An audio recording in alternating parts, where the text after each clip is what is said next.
Hey there, I'm Lee Ullman here with some big news from the National Young Farmers Coalition.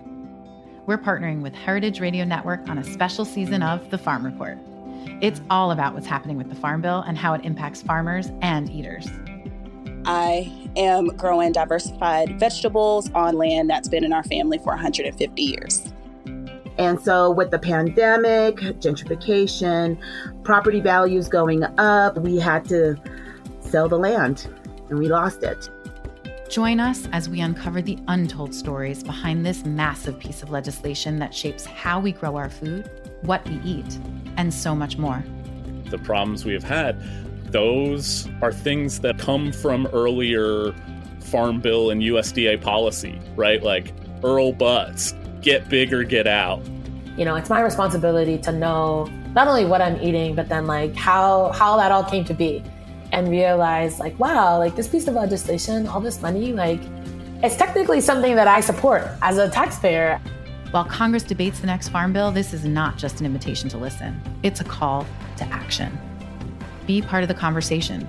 Subscribe to the Farm Report on Heritage Radio Network, wherever you listen to podcasts. This episode is brought to you by the Michigan Cherry Committee. Learn more about the wonderfully tart Montmorency cherry at choosecherries.com.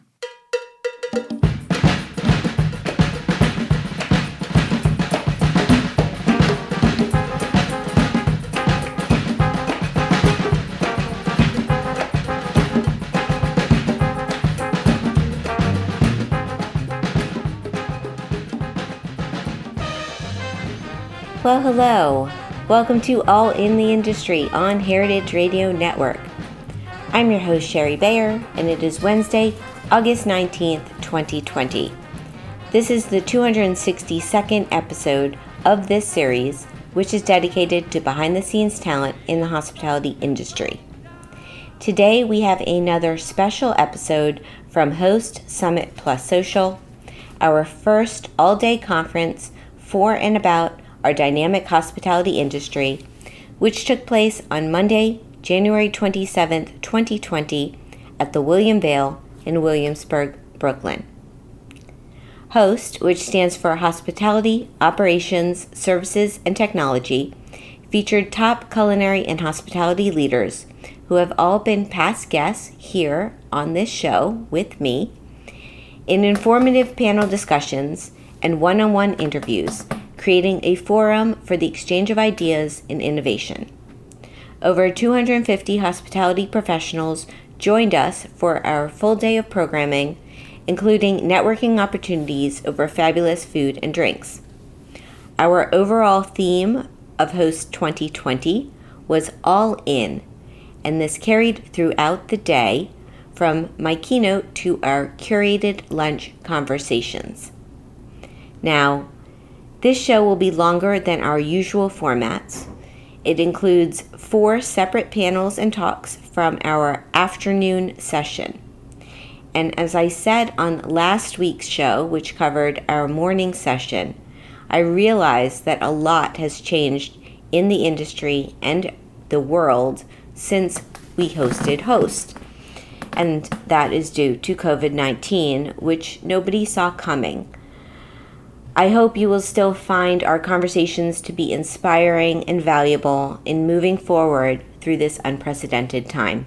Today's episode features the following topics and panelists. Behind the Design, a collaboration between front and back of house, with Glen Coben, founder and president of Glen & Co. Architecture, my guest on episode number 5, in conversation with Jimi, founding partner of YuiDesign, episode 127. Following that, we have Branding in the Digital Age. Panelists, Erik Bruner-Yang, chef and owner of Foreign National, episode 173. Melanie Dunea, photographer, author, and project queen, episode 131. Krystle Mobayeni, co-founder and CEO of BentoBox, episode 10. Jen Pelka, founder and owner of The Riddler, and founder of Magnum PR, episode 236. This was moderated by Dana Cowin, Chief Brand Advisor of Dig Food Group and the host of Speaking Broadly here on Heritage Radio Network, episode 129. Following that talk, we have an industry news discussion on the state of our hospitality business. The panelists, Aaron Arespe, Principal of Pocket Fork LLC, episode 53. Lori Balter, CEO of Balter Sales Company, episode 239. Rita Jimi, Chief Bubble Officer, La Caravelle Champagne, episode 32. Mark Rosati, Culinary Director of Shake Shack, episode 204. Moderated by Salvatore Rizzo, Owner and Director of Degustibus Cooking School, episode 15. And finally, we close out this episode with my keynote address, What It Takes to Be All In. And that's me, Sherry Bayer, the founder of Bayer Public Relations, the host and producer of All in the Industry, and the founder of H.O.S.T Summit Plus Social.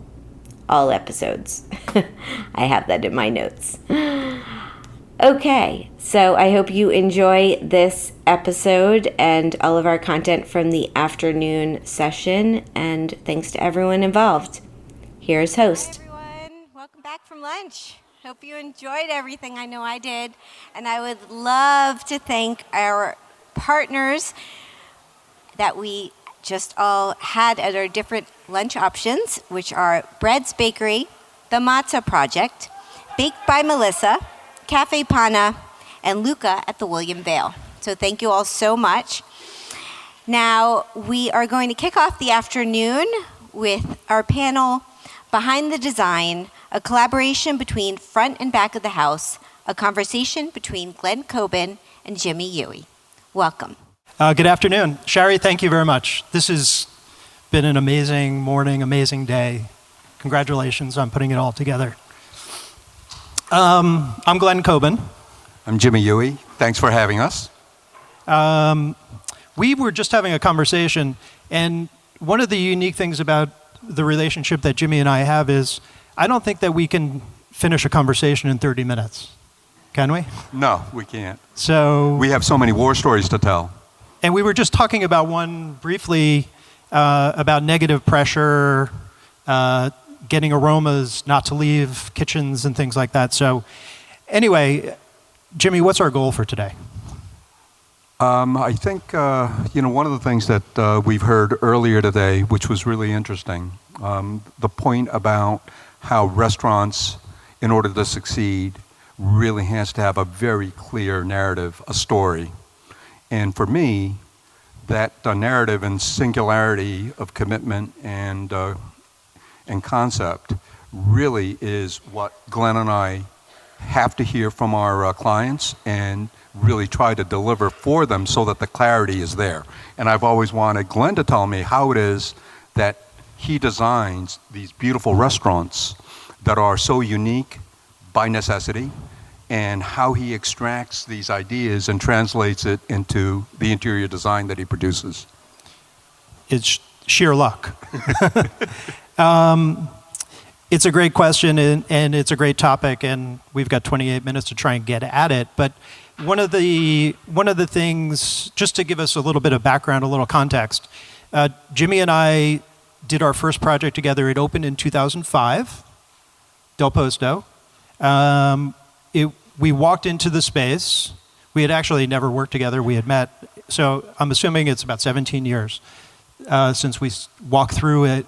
About a 16,000 square foot raw space that was did not look like a restaurant, didn't look like you could ever put a restaurant there. It had probably 7 or 8 different levels. And our client said, we want to do a 4-star, New York Times 4-star Italian restaurant, and it had never been done before. So how do you start something like that? And I always tell our clients, and one of the things that we would love to get out of this for everybody here is, how do you hire someone like Jimi? How do you hire us? What's the process like? the process for that restaurant is very similar to the other projects that we've done. We don't do anything until Jimi does his work. And that means, how big is the kitchen? Where's the wall that separates the dining room from the kitchen? Where's the door that goes from the kitchen to the dining room? And probably, maybe just as important or more important, how do we get dirty dishes and dirty glasses from the dining room back to the kitchen? And what happens in the kitchen? So that's magic for... That's true. We talk about all the ugly things. You know, I want to know where the trash is and how it goes in and out. But in the end, what's really important for us is that I think because I primarily work for chefs and in creating restaurants, you know, there's an inherent focus on the culinary side of it. So kitchen design becomes very, very central to the development of these projects. But in the end, I'm perfectly cognizant of the fact that concept that we talked about, the clarity, is really delivered when Glen creates these incredible interiors. You know, what I do is I often tell my clients that I'm really a tailor. You know, I want my chefs to tell me what kind of suit they want to wear. If it's a pink polka dot suit, I'm going to do everything I can to make you the best pink polka dot suit I know how. But after that, you know, it's really, we're talking about really practical, methodical process things. And once we get the basics, like where the trash goes and where the in and out for the dish room is, and I mean the critical things that do affect the performance of a restaurant, then it really is a collaboration with Glen, because there's always this incredible tension in the need for real estate. I mean, there's never enough, right? You know, we're always, we like to say we're putting 10 pounds in an 8-pound bag, but it's not even that. It's probably 10 pounds in a 5-pound bag, right? Yeah. And we've heard so many times today about the money and the cost of real estate that the math has to be right. You know, we have to have the right kitchen so that we can support the concept, but it's got to have the right real estate to support the number of seats to make the P&L work. So this morning I took some notes of and just highlighted a couple of words, gratitude, all in. There was a word that kept coming up, well, in different forms. There was red flag, there was risk, and then there was failure, passion, and the notion that chefs are evolving. And I don't know if that was Drew or it was JJ, and it was essentially the same message. So as chefs evolve, how have you seen your industry change? I know ours has changed in a sense that the stakes are just so much higher. Just as Drew said, you know, the cost of these build-outs, the amount of money that these projects cost are mind-boggling, and we're so honored to be able to work with our clients to bring these projects to a reality, but you can't open without a kitchen. But how has it evolved in your world? And the next question of that is, how do you create a kitchen for a menu that may not exist when you first start the project, but is going to evolve over time? Because we're talking about gigantic restaurants sometimes. Yeah. You know, that was like multiple concepts there, right? Start with the last part. You know, we have to ask our clients. I mean, you know, I'm really fortunate to work for culinary end of the business, right? I work for chefs, and chefs absolutely, positively, by the time they're getting to guys like us to hire to do a project, there is a narrative, there is a story. They have a concept that they believe is that which the consuming public wants to hear from them. So by the time I show up, there is a storyline, and my job is to extract that storyline. We have to ask for a menu, we do, because, you know, even a conceptual menu is really critical. And normally, a chef that we work for has a conceptual menu. And that's part of their narrative, you know? It's knowing what basic flavors they're trying to pursue and what that product, the guest experience wants to be. So, in a sense, you know, by the time I show up to the scene, we have a idea that, I mean, you know, to begin with, I'm either working for somebody who's doing an Italian restaurant, a Japanese restaurant, or an Alsatian restaurant, and in itself, there are flavors and needs that have to be executed. But the real question about real estate and the cost is what's really changed. Right. It's so, the risk is so high, we've heard it so many times this morning, that kitchens are really expensive to build, not because the equipment in itself is expensive, but because real estate and the development, the infrastructure is so expensive. And it takes away from the budget because it's all stuff that gets buried in walls, and it takes away from the stuff that people want to experience. I always tell our clients when we have weekly construction meetings. So those of you who have done these things, you know all about it. And I tell the clients to bring the investors to the project site before the restaurant is complete. It's easy for us to show a beautiful restaurant. They can see the renderings. They don't really understand the floor plans, but they can see the renderings, and they can see at the end of the project when the lighting is all balanced and the sound is perfect and the air is balanced and the food is starting to come out of the kitchen. They get it. They see that that's what they invested in. But to bring them to the restaurant before the ceilings are closed in. So essentially when we talk about project budgets, 65, 70, 75% of the budget is something that a guest will never see. They'll experience, they'll feel it, they might smell like it if it's not done properly. Our topic from before. But to see all the things that are happening behind the scenes, to see the mechanical systems, to see plumbing, to see fire protection, all the non-sexy things, but the things that make the restaurant function. And that's part of the magic of, we want to open up the curtain so you can see what's going on behind the scenes, at least to the investors. I hope you all do that with your people.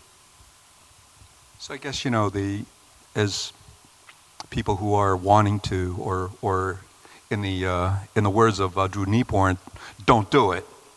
But if you should be so inclined, and you decide that you have some friendly relatives that are wanting to do this with you. It's mind-boggling. I still, as I said, we're honored, but I think it's mind-boggling that people will be spending this amount of money for, as Drew said, for such a little return. Red ink. Or what? Or red ink. Or red ink. But I think the common denominator, and I look at the way my firm has evolved. We've been in business for 19 years. We're taking on fewer and fewer projects. We're taking on fewer and fewer restaurant projects. And it's not because we don't believe in the restaurants. It's that we just want to work with people that truly are passionate about the project, that are going to be there every week. They're going to be, we are big on collaboration. We love, you probably, if I listed a number of projects that we've done, you'd probably Shari said something to me when she ate at one of the restaurants we designed. She said, "It doesn't look like a restaurant you've designed."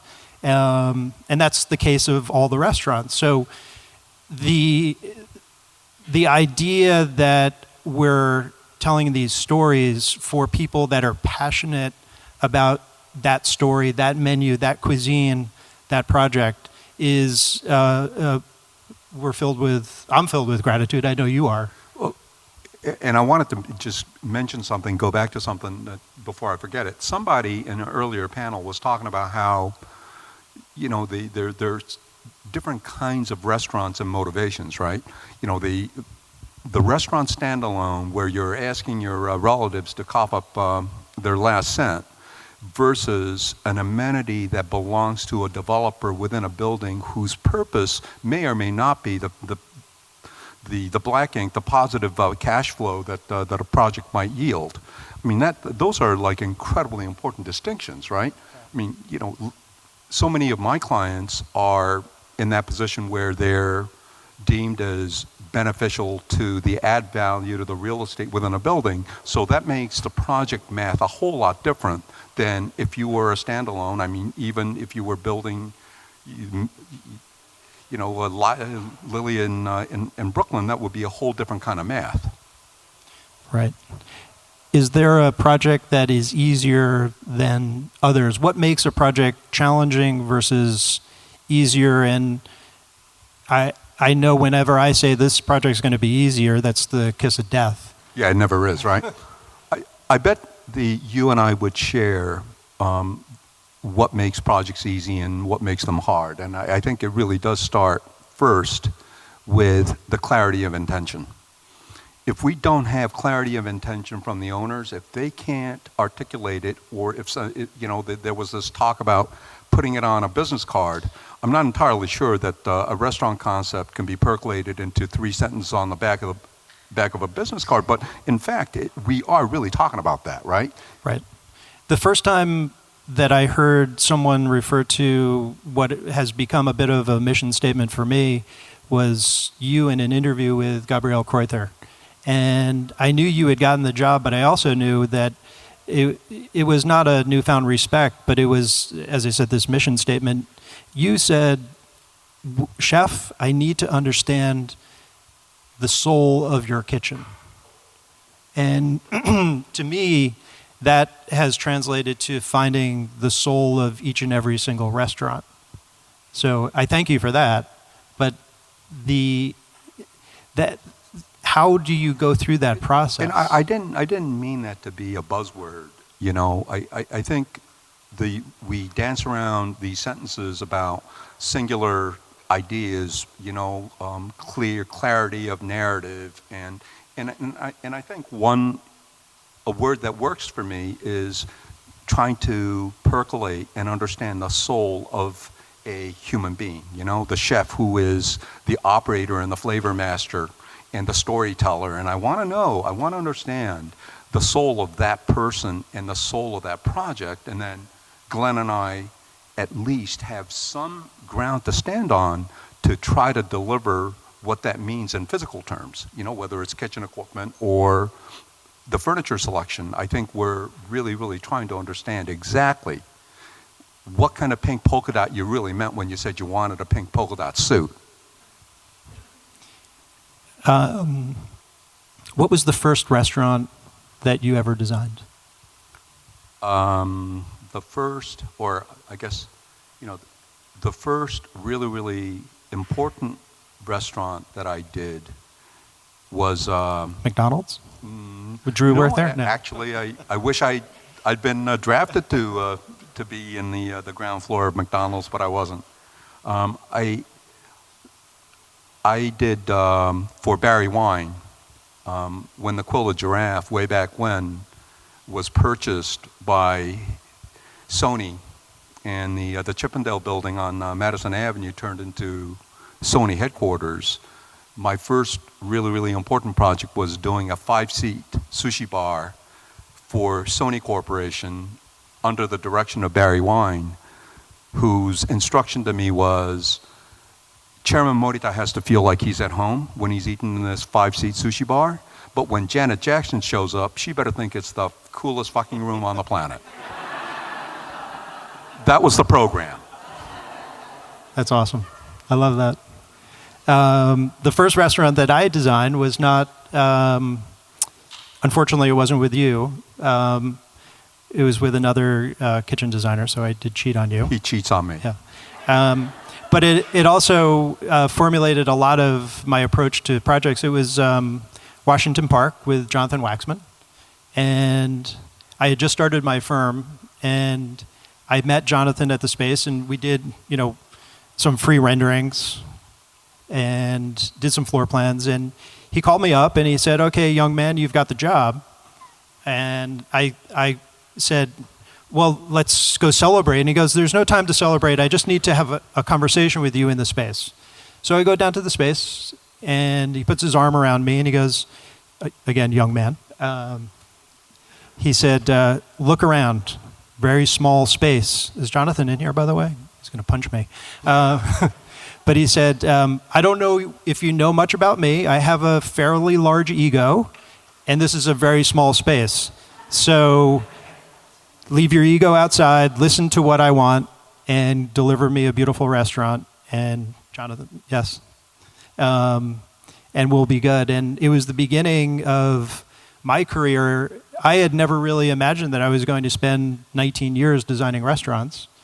We don't only do restaurants, but they're a lot of fun. They're very sexy, get to meet and work with great people. But it was a very important lesson to learn very early on that these are very personal statements for these chefs, and to deliver on what their vision is. Not my vision, but on their vision. That's really the very much the theme of this thing, all in, right? I can tell you without a doubt that my clients, the chefs that I work for, are never mind all in, This is, we are talking about people with incredible commitment and sacrifice to deliver a guest experience that, as it turns out, are popular with the consuming public, and that's why I have work. I want to say something about, in delivering these restaurant designs, right? I can't, when you have to go hire an architect and interior designer for your project, I can't tell you how often people in this business, Glen's business, designing restaurants, really have no inkling at satisfying the pragmatic needs of a restaurant. I'm not entirely sure how that came to be, but I can't imagine, you're a designer wanting to do a restaurant, but you don't really understand or don't care about how it functions. And that's such an important thing. So if you guys are ever in this position of hiring somebody, hire him. But if you're not hiring him, you really want to know that they have some sensitivity towards the practical aspects of what you do, which is ultimately, it's got to make money and it's got to be a viable business. Well, thank you. Don't just hire us. I mean, there's some amazing designers in here and amazing architects. But it goes back to the initial statement that I said when working with the consultant team, working with Jimi, or working with some of the other amazing food service designers. It's really setting out a clear and concise process. So where does the food come in? Where are the deliveries? As I said, how does the food get from the kitchen to the dining room? And how do things get back into the kitchen? Never speak to the bartender about the layout of the bar. Jonathan told me that one. But to really focus on process. So before the easiest part of designing a restaurant is what is it going to look like? The hardest part is how does it function? I mean, yes, there's a lot of magic involved with. This is where we keep talking about this, right? Because in my mind, the easy part is figuring out the mechanics. Like you're not going to put the dish room on the other side of the planet, right? You don't want to do that. But how you make the guest feel happy, comfortable, belong, that is consistent with the narrative that another human being, the chef, the owner with the idea, how do you get there? I mean, that's like really, really hard. I mean, it's why we keep doing this. In order to tell each of these stories, I tell people this story about working with Gabriel Kreuther, which we loved. I mean, we love all the chefs, or most of the chefs we've worked with, but that one in particular, he was such a consummate tour guide for everything from his past and where he wanted to, where he started out in Strasbourg and in Alsace and then came to New York, and every kitchen that he worked in, and it was impeccable. His food is impeccable. He's an impeccable human being, but the way he told his story to us was, it was so vivid that we actually didn't have to go to Strasbourg or Alsace in order to find these stories. And I remember, I don't know if Drew is here, but we were struggling to try and find a bar stool for the restaurant. And Gabrielle and I went to Batard, and we were having a meal, and we were drinking a lot of wine. And that made it comfortable. Yeah. Huh. And I did a sketch of the bar stool that's in the restaurant. And the bar stool in the back has a heart that's carved out of the back of the stool. And it's a pretty modern looking bar stool. When the stools were delivered to the restaurant, the somm, the main somm, said, she was almost in tears. And she came from Strasbourg, and she said, this is Chef Gabrielle saying, welcome to my restaurant. And just that little move, that little heart that is like the pineapple in the rest of the world. The heart is the symbol of hospitality in the region. And I would bet that a majority of the guests that come into that restaurant just like the heart. It's pretty. But they don't know why they like it, but they do. Yeah, and I think that's, if we can find meaning, and I always tell people this story, that design shouldn't be a random decision. Design should be based upon a narrative that's set from the very beginning of the project that all the stakeholders agree upon. So inevitably, there's going to be a light fixture that's missing from the restaurant that there are only 1,000 decisions that have to be made. But when you have to find something else to fill in that missing piece, you shouldn't have to open a catalog and choose from 1,000 things. You should be able to narrow it down to the language that we've discussed and agreed upon in terms of the narrative. Yeah, which is why on the ownership side, our clients, you guys having the clarity of your intentions when these questions do come up, it shouldn't be an open-ended question. It's supposed to have been filtered down to the point where the decisions become rational, and it might not be automatic, but certainly there should be some feel and sense of belonging in how these decisions get made. And don't let your designer ever say, we don't want you to collaborate. We want our clients to roll up your sleeves and to be part of the process. I think to see you at work with chefs poring over drawings or even on a computer, that's the best part. I don't know how else you do this, it's like you tell your haircutter how you want your haircut, right? You don't go in blind and shut up and hope for the best. So it's... I do. You do? Yeah. I take off my glasses and I say, surprise me. Okay. See? I don't know. But I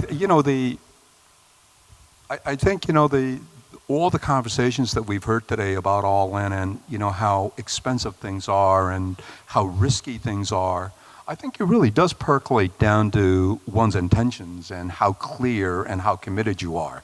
And then we in turn, if we can decipher the soulfulness of that statement, hopefully we can deliver accordingly.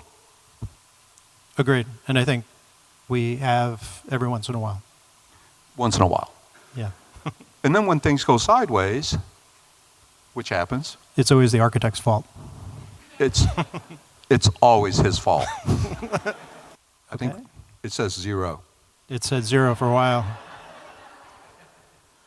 I think it means we overran. I love an audience that gets so quiet quickly. That's great. Hi, guys. Okay, you're also really quiet. Can we make some noise? Hi, guys. Hi. Oh, that's so much better. I feel better. I'm Dana Cowin. I have this incredible panel. I'm sure you know some of the amazing people on it already, but for the sake of introductions, what I'm going to do is have each person talk a little bit about themselves and their vision of branding in the digital age. Because as Jen Pelka said, you say brand and people hear and think very different things. So just so that we know what we're talking about when we talk about brand, what it means to each of you, and we can go from there. So Krystle, why don't you just hop on? Great.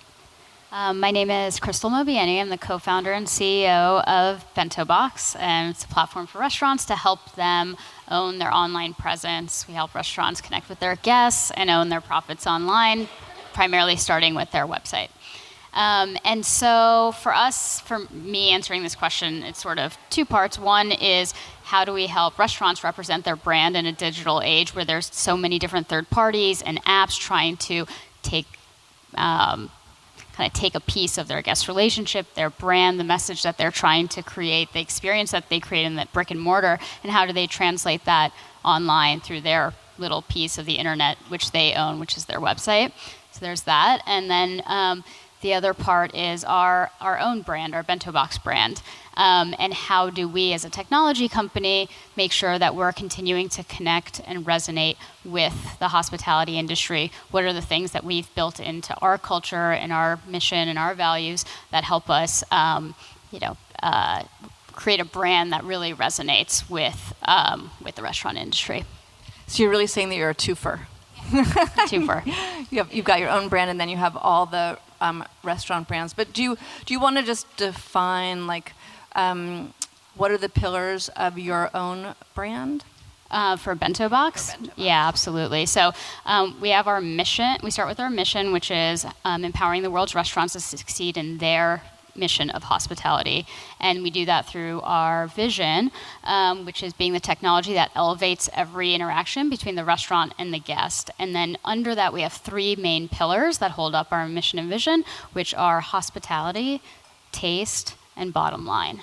And then out of those 3, we have then 9 principles, which I won't get into because it will take a little bit. But but those 3 pillars are basically everything runs out of that. But I think that in itself is sort of like a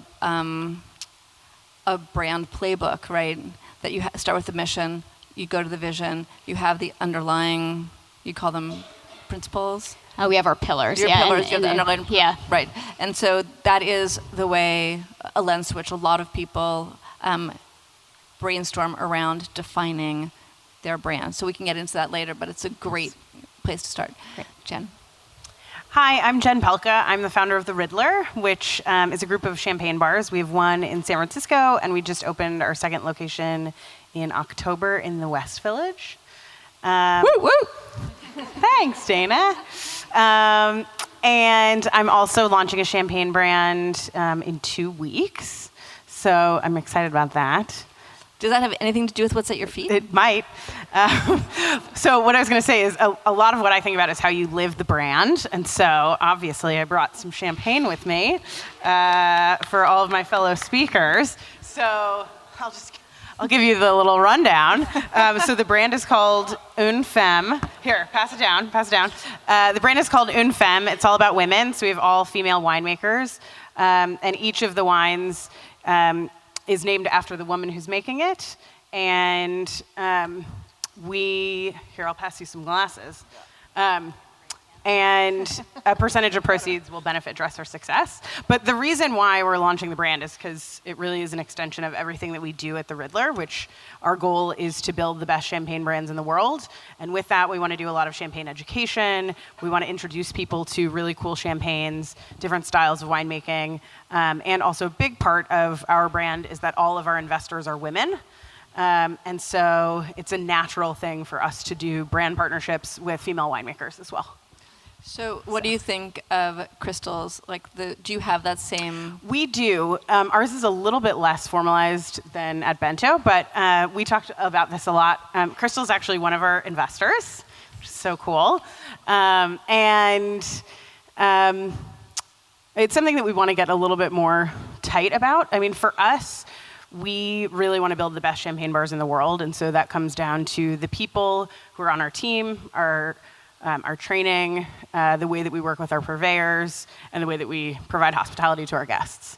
But every day we're thinking about how we can formalize those things a bit more, especially as we grow. Does it matter? I mean, because for Krystle, she feels like it matters for you. You've done an exceptional job at building a brand, apparently not as rigidly. I think it helps. Yeah, I mean, I think it does matter. It's something that we think a lot about, but we haven't gone through the practice of hiring an agency to help us figure it out explicitly. And it's obviously an exercise we could do internally, and we do a lot of talking about these sorts of things within our team. But do you feel like you need an agency?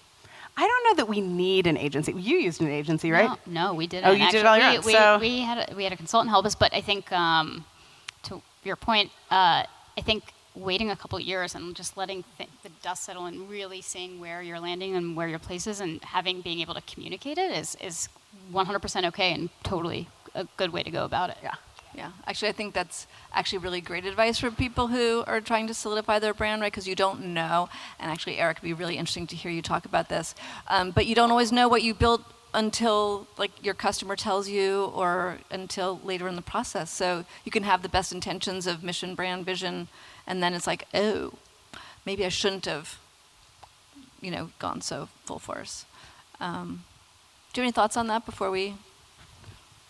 I'm definitely the representation of the anti-brand on the panel. So, sorry, introduce yourself and then... Sorry, yes, my name's Erik Bruner-Yang. I'm a restaurateur based out of Washington, D.C. My company is called Foreign National, and we have 4 very different restaurants in the DMV area. And you're representing the anti-brand on the panel. Well, we've had a couple of pre-conferences, and it's amazing to share these stages with these like badass boss ladies here. And they just like so intelligent, and I've been kind of spending the last kind of week to just figure out how I can express what we do, because I do think we have very strong brands, but our message is not communicated in any form or fashion. And I think ours is really about the organic experience, and then basically what the customer experience ends up translating what the brand ultimately becomes. So I think that's usually our style.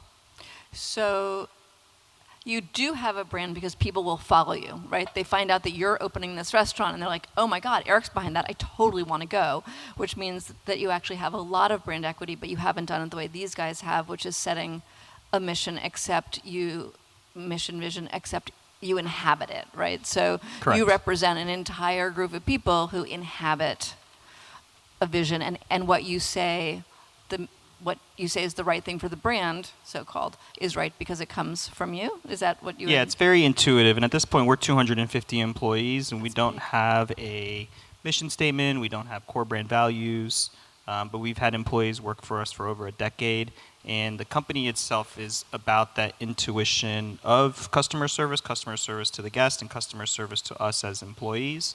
But it stems, from me and how we branch out from that. I don't think our company would exist without these other employees that have worked for us for so long and have embraced it. And then long term, I'm personally in that transition where, how does that become a vehicle for longevity? So as an entrepreneur, I've been in business for 8 years, as a chef, 19, but what's the next decade going to be? And it can't just be based on my gut anymore, or it can. That's like the question that needs to be answered by myself, I guess. It's a very good question. What do you think it is from within you? Like if you asked either the customers or the people who work with you, because they have to live your values every day because it's the company's values, like how would they identify it, even if you wouldn't necessarily describe it that way yourself? Besides them thinking I'm a maniac, I love restaurant work, and I love the restaurant, and I love what we create. Every restaurant is different, a different type of cuisine, a different representation of my style. We're in heavily gentrified areas, so they become very important fabrics of the communities that we're in.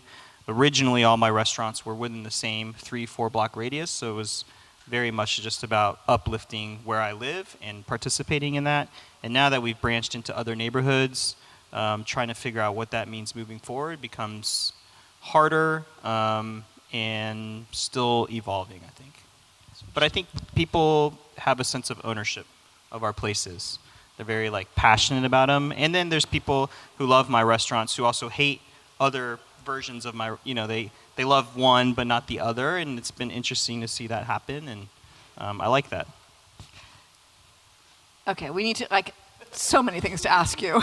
We'll get back to them though. I mean, community is a really interesting topic for everybody, what community means to you, and that there's different variations of that. And also, it's interesting to me that you have people who are really connected to your brand that hate parts of it, because you would think that if they buy into the concept, they'd buy into any one of the suite of them. So we'll get back to that.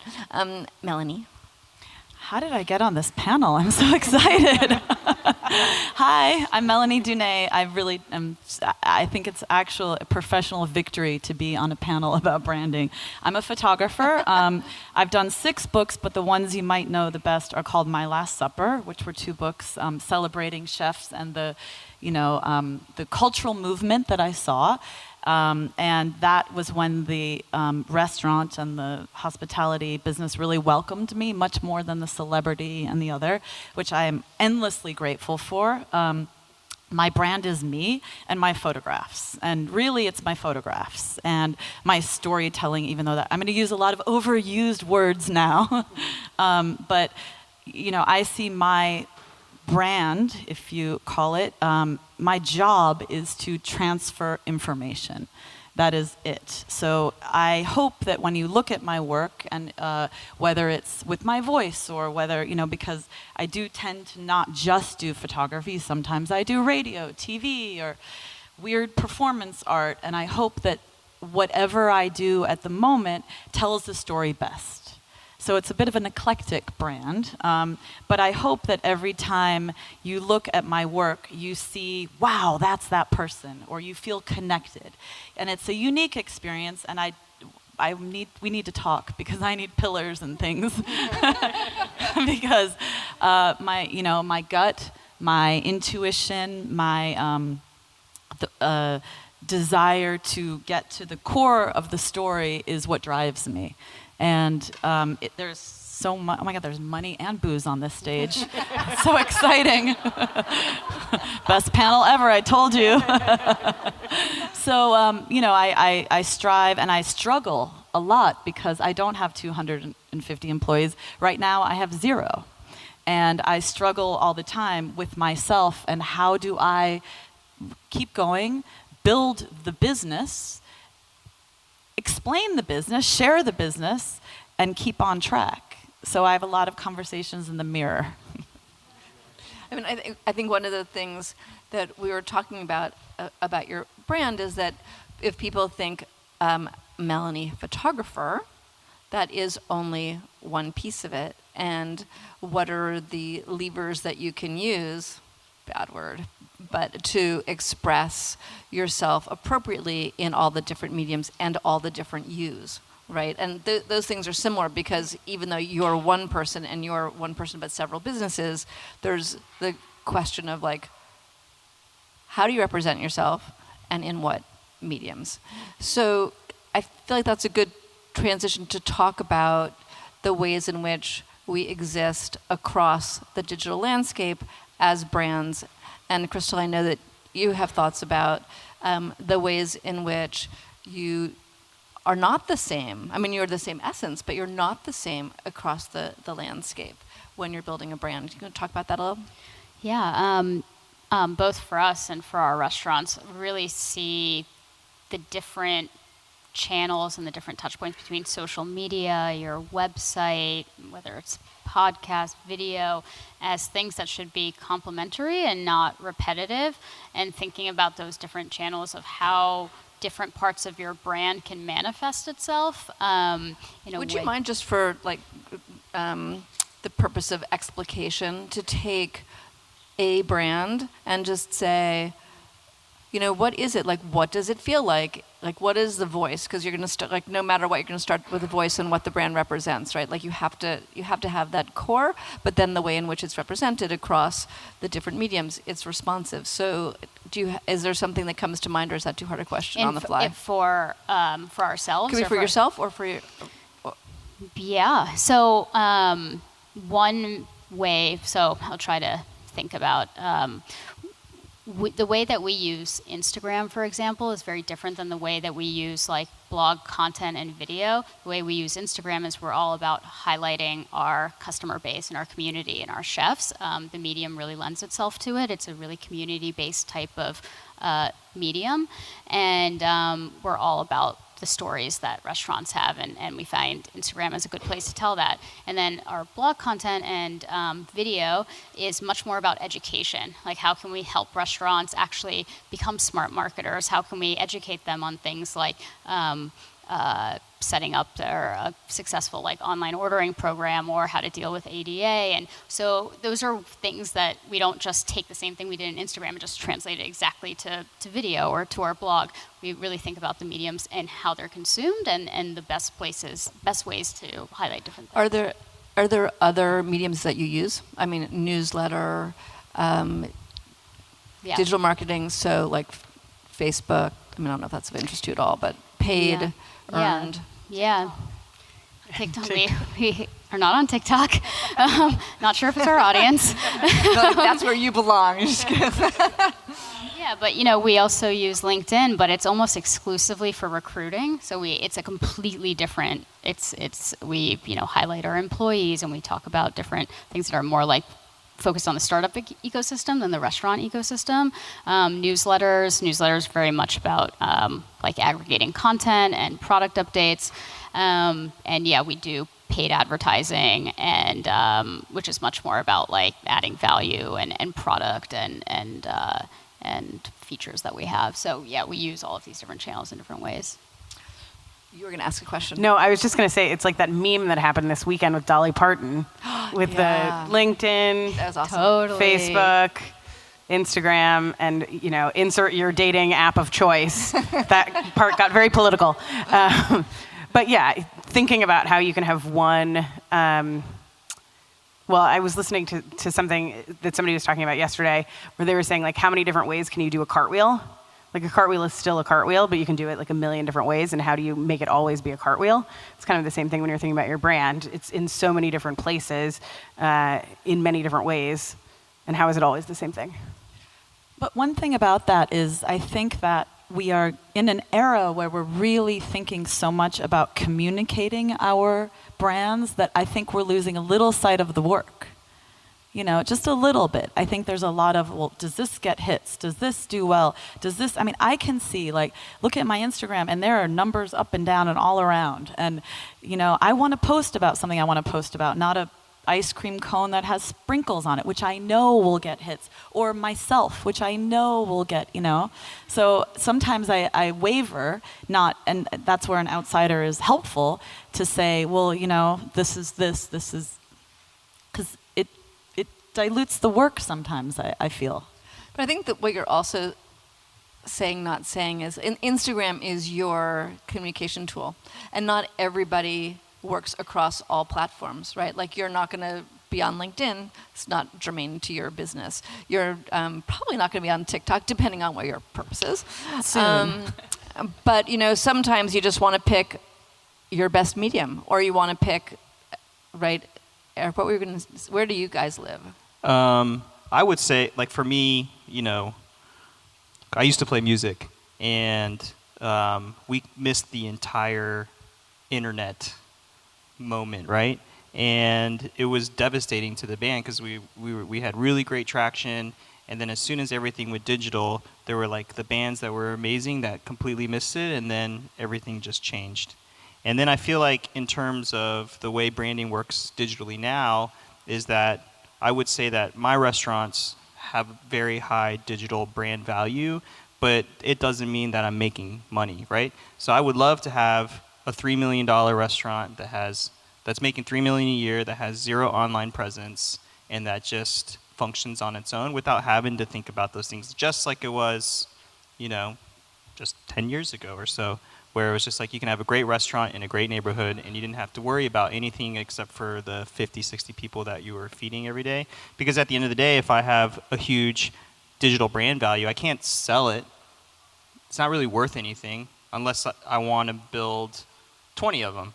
And that's not where I live, but that's what we spend so much time doing. So, or unless potentially you wanted to do something in e-commerce, right? You could flip them because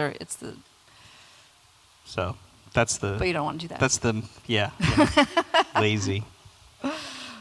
I like, if you don't mind me commenting on this Please. idea of e-commerce, which I like. It sparked an idea of something that we do for our restaurants, is give them, the tools to be able to sell things that are very specific to restaurants, whether it's tickets or classes or merchandise, if they have a hot sauce or if they have a t-shirt or a guitar or whatever.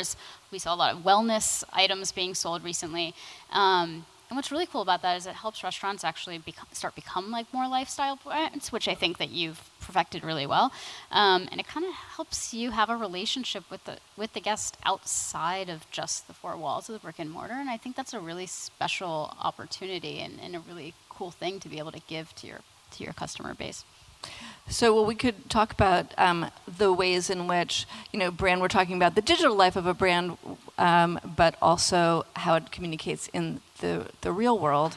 And Jen, you were talking about, you're pouring champagne and bringing your brand to life. Did anyone I don't think drink we've the had champagne? any yet. No. Here, cheers. Cheers. Sorry, be jealous. Sorry, everyone. Where's your glass? Yeah. Down the hatch of the bottle. No glasses. No, I mean, I think brand is not only your digital assets, but it's really like it. When I think about brand, isn't, but just in the case of amplifying. But anyway, yeah. When I think of brand, I think about what are the things that people say about you or your company, like what, and. Wait, I have to interrupt you. Jeff Bezos, the quote. Does everyone know the quote? Brand is what people say about you when you're on the rim. Oh, yeah. That's great. Uh-oh. Yeah, I mean, I think that that's really true. One of the things that I think a lot about is how can you be the first, the best, or the only at something? I have a PR company as well, and that's what we talk to all of our clients about, as they're sort of defining what their mission is and who they're going to be, what they want to be known for. Like, I think there's great power in saying, I want to be the best German bakery in, on X Street, or I want to be the best champagne bar in the world, or I want to be, having some superlative is very editorial. It's very interesting, and it also is like really remarkable and memorable for people who are interacting with your brand. It's also extremely powerful for your team. I think one of the greatest extension points of who you are as a brand is everybody on your team and how they communicate your vision to your customers. So sometimes that comes through, in the four walls of your space. Sometimes those are through digital assets that you're creating and that you own. Sometimes that's through your team, but also a lot of it is through the way that people are talking about and interacting with your brand. So if we're talking about social, the things that people are putting up on their own channels about you, your company, your brand, being in your space, talking about or bragging about how they got access to something within your brand. And it's not only what you put out there, but truly what people say about you. And how do you make sure what they say about you is what you want them to say? Well, I think you can create really easy moments for them to interact with your brand. For us, we have all sorts of visual touch points throughout the restaurants that are really easy for people to capture. So, for example, our tables have our tagline, which says, "Hello, old friend."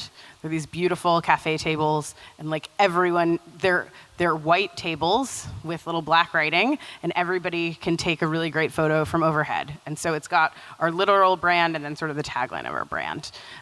In the bathroom in New York, we have one of those like emergency, in case of emergency, break glass things, but instead of a fire hydrant or an axe, it is a bottle of Krug, like a massive bottle of Krug.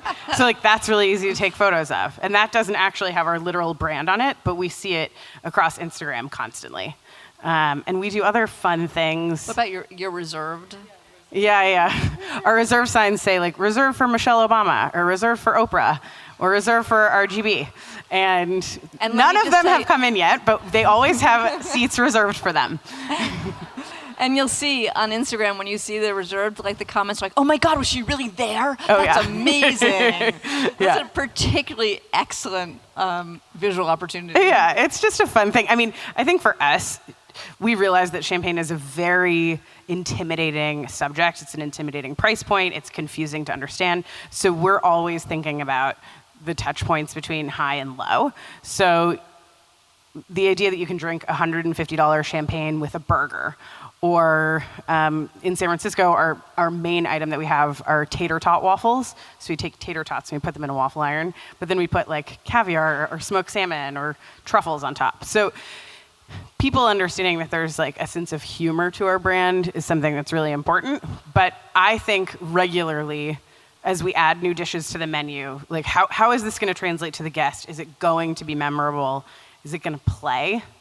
And we want everything to be extremely delicious and to provide value. But I do think of almost every choice that we make through the lens of brand. Like, is this a specifically remarkably Riddler-oriented thing? But I think that's sort of how we have to think now, because I joined Instagram and was like, I'm getting a bikini wax. This is the view. Seriously, I really did. And people said to me, you need to put your photography up there. And I said, I have a fabulous website. Please, everybody, go to my website. It's beautiful. I really, and you know, it is true. You do, and I do. I mean, I make a joke, but I think I'm constantly surprised if I put an old picture of Kanye West or whatever, and I tell this story, people want to hear the story. And everybody in this room has a camera, and everyone will take a picture, and they'll probably be pretty damn good. And you do have to sort of figure out, in the changing world, how are you unique? How do you stick out? Sorry, go ahead. I was just going to say, I was talking to Ben Leventhal, founder of Eater, now founder of Resi, the other day. And I was like, how have you seen restaurants change? And he was saying, the biggest thing is that people no longer just want to go to the big splashy restaurant. They want to go to the restaurant where they understand and they know who the owner or the founder or the chef is. And they follow that person. They know what that person was doing on their day off. They know how many kids they have. They know where their house, like they know all of the stuff about the person. Stalker. And I think it puts us as operators in a really weird place. So let's hear what you have to say about that, Erik. That's me. Yeah, that's you. That's you. I got here a little bit early, and I just had a baby that's like 2 weeks old. And I was like, I need a haircut. And then I was like, I'm going to go get a haircut. But Sherry would have killed me if I was late. And then I was like, I'm going to come to this panel without a hat. And then that would have been... Part of my personal brand is I probably even wear this hat to bed. It's like my comfort blanket. And then no one would recognize me. But no, I think yes, it's very true.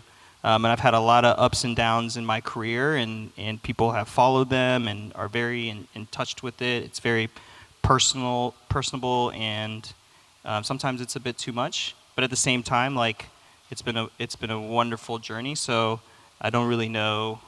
That's why I said the big question is does it have to continue to be an extension of me, or will it long-term have its own life? How does it feel? Like, what type of choices do you make in terms of what you share and what you don't share? I have a lot of opinions about things that I feel like I don't want to be the person to spearhead a particular conversation or represent a certain issue, because there's others that are more eloquent at it than I am. Even though I have very strong feelings, because that's not really what my brand is. My brand is more about creating a space where people can have those conversations, but not be the person that is leading or has an opinion about it, whether I have one or not.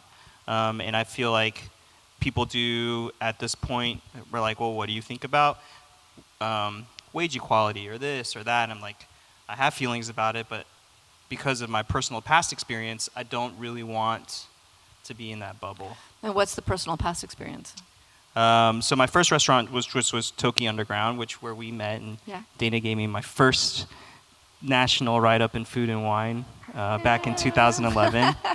And it was amazing. I remember going to her office, and it was just probably talked as poorly as I am now, but you're doing great. But I ended up losing the restaurant. I ended up getting sued,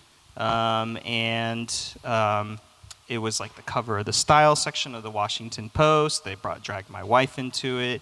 It took 4 years to resolve. We lost our health insurance with our first child. And this was when I was very much doing all the events, doing this and doing that. And since then, I think I've been the guy that's very accessible, but very unapproachable, but still super nice. And I kind of like to stay in that realm. That's a hard matrix, actually, to be accessible, but don't talk to me. So this brings up everything we're talking about really comes back to perhaps the most critical question in brand, which is voice. What do you sound like? What do you cover? What do you look like?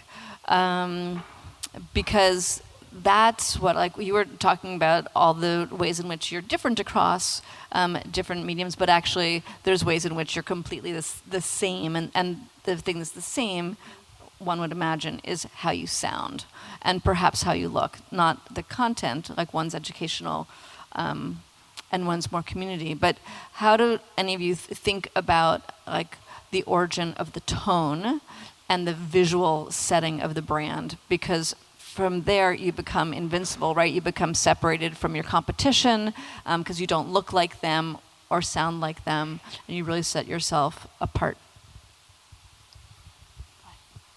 Yeah, go for it. Well, Jen and I were talking about this last night, and tone of voice is a really hard one, and especially the way, we have so many different employees that are representing us, and we have so many different restaurants that we're representing. So I find tone of voice to be a harder one. So I'm just going to the one that I find easier based on like what our experience is the visual. Wait, no, that's just so interesting. Like, why is the voice that hard? And then who has the answer to the voice problem?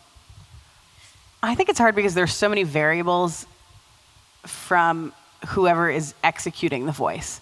So let's say you have, in your case, how many employees? 180, something like that? 120, and 40 of them are consumer facing? I don't know. More. Okay. More, like so at least everybody half. on your support team has to respond to questions from the public constantly. And so you can give them a list of say this, don't say this, say this, don't say this, but you also want to give them agency to make their own decisions, and they have their own personalities, which you want to give them a little bit of freedom there. So it's really hard to like construct how they're going to interact with the world. But you still need it, right? You need to know whether they're like funny or they're serious, right, or they're like, because you need to have a consistent experience. Right.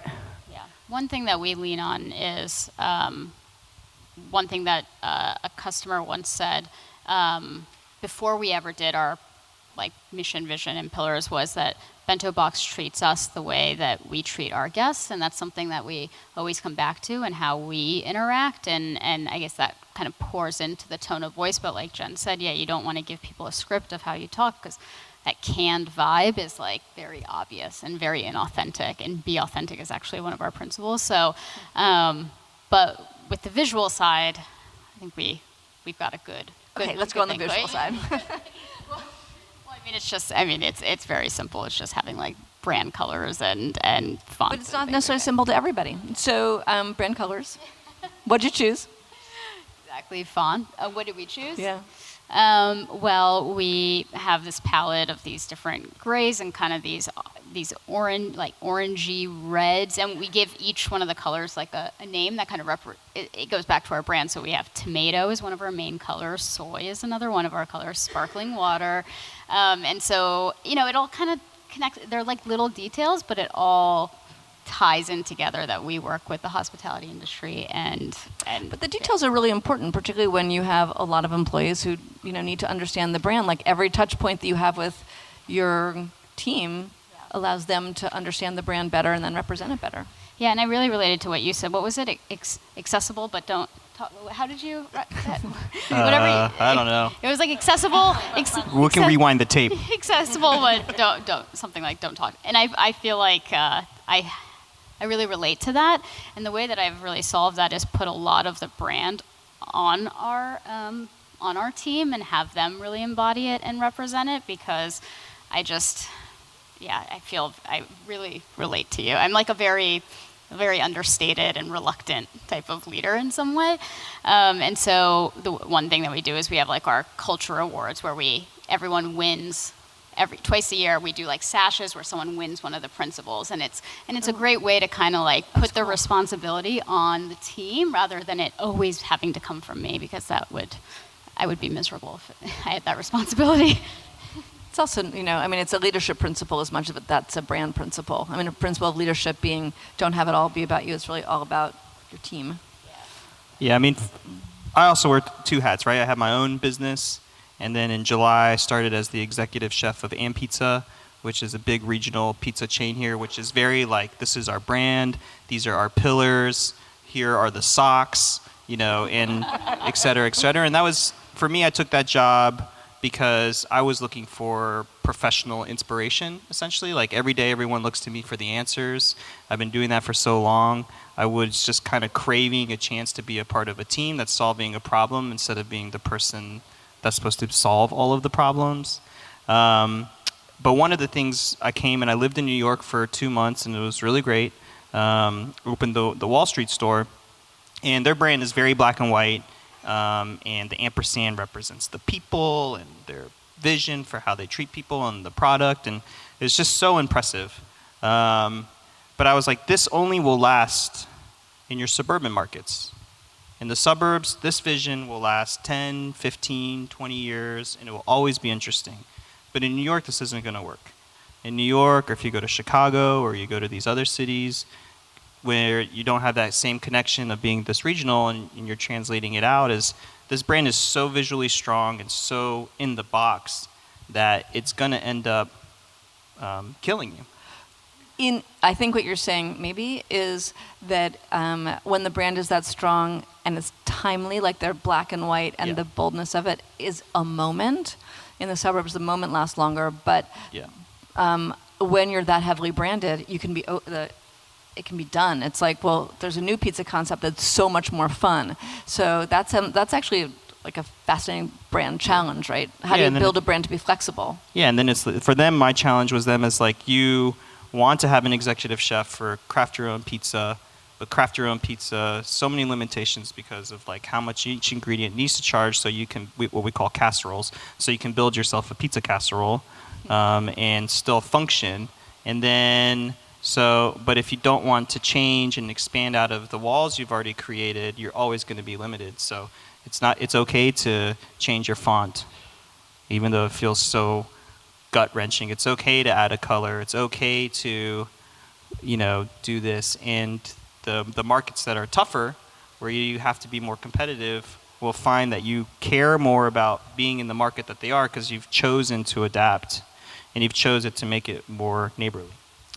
I think it's such a fascinating thing, because a lot of brand preaching is like, okay, when you build a brand, everything has to match, right? Like every font has to match, whether it's signage or collateral or website. Every color has to match. But when you go to huge brands like Amazon, they don't match at all. And like that was my first experience of, oh my God, they actually, all the different sites within Amazon, it's like as a designer focused person, they're a mess.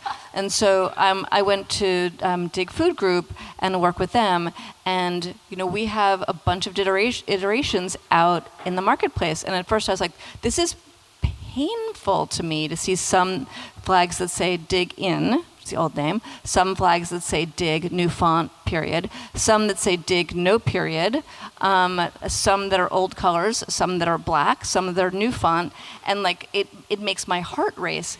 But what I have learned over time is to like loosen up, because in fact at the core of Dig are a couple of principles which are about supply and training and the food and the experience that you get, and that actually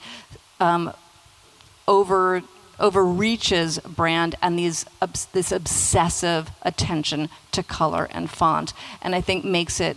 I like to think about Dig as like bamboo, like it's really flexible, and the brand. It's flexible because of the pillars. Like there's a bunch of pillars that make it so that we can do almost anything, and we don't have to be tied. But you always know when you're in a Dig or a Dig In store, right? I'm not allowed to call it Dig In anymore? You're not. Sorry, I didn't know that. But you always know when you're in one of those spots, which is remarkable, even if there's a lot of differences between it. So there must be core elements of those restaurants that we're recognizing. That's right, because we're recognizing the food experience, the experience, and the quality. But there were old versions, that still had wood. We don't do any, of a particular type. We don't do that anymore. And I was just fascinated that the brand, the promise was so strong. So working on the promise is incredibly important. Well, and now you have 232. We have 232 Bleecker. which doesn't even have the name. No, so 232 Bleecker is a restaurant on Bleecker Street with Suzanne Cups as the chef. And so instead of being like a farm fast concept, it's a beautiful sit-down restaurant. Again, we have the liberty to do it because of the pillars. And it doesn't have anything to do with the visual brand identity is completely different. But I think one needs the flexibility, because I used to have a staff, and they would say, why don't you do one black and white picture and one color picture? And then why don't you do all blues and all pinks? And I mean, literally, I was shriveled down to the tiniest thing because I couldn't fit the content that I wanted to share within that. So color, those are all great ideas. Color, tone, if it's National Pizza Day or whatever, but you've got to take those into consideration, but you also have to listen to, if you can, what your message is, because that's what it comes down to. Right, well, that's, I mean, what it is, and then that is translating into voice. I mean, that's why it's so hard, right? Because you're trying to translate something that is a feeling into a color and a font, and then from the feeling to the color, the font, and then to, like, something that everybody can share, and that becomes a community that links you, because at the end of the day, the reason people are going to be talking about you behind your back is because the brand has meaning in a community. So can we talk about the notion of community and how you build community online and offline?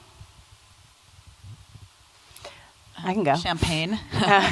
Community, I would say, is like the most important foundation of everything that we do at the Riddler. And it's been really interesting to see, we opened our first location in San Francisco, and now we have one here in New York.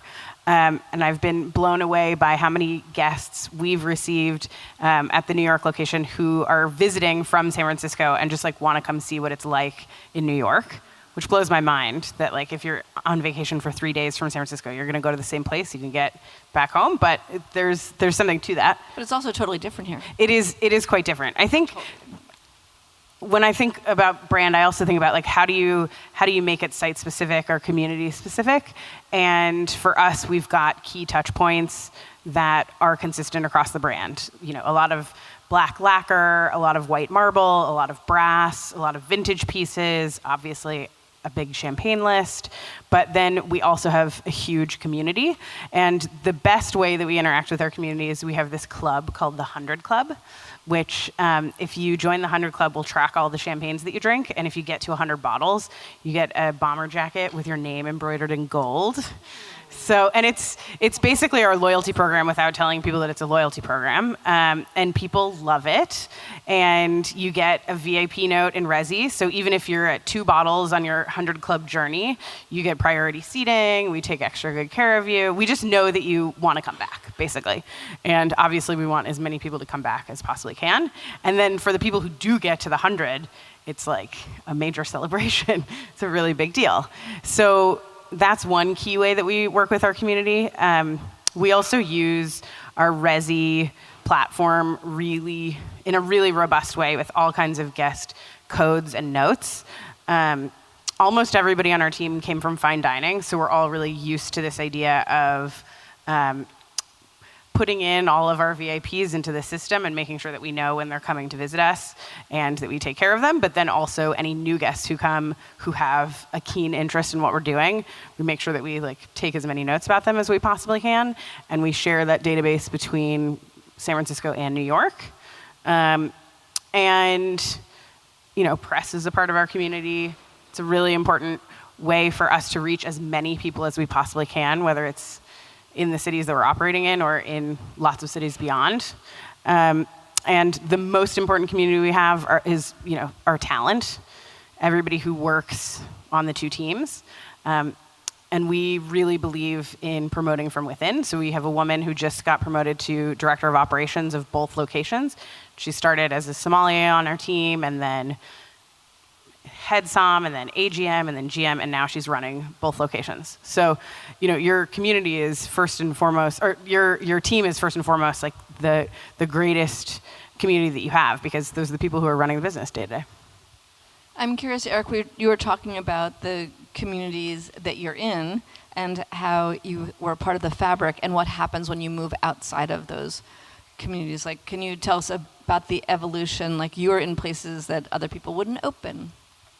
Yeah, so I moved to DC 2007 in H Street Corridor. The H Street Corridor was running from 4th Street Northeast to 14th Street Northeast, and used to be, if you've been, it basically was the Georgetown of Washington, D.C. in the 60s, and it all burned down in 1968 during the Martin Luther King riot. The city cut off the bridge, and it kind of became an isolated neighborhood.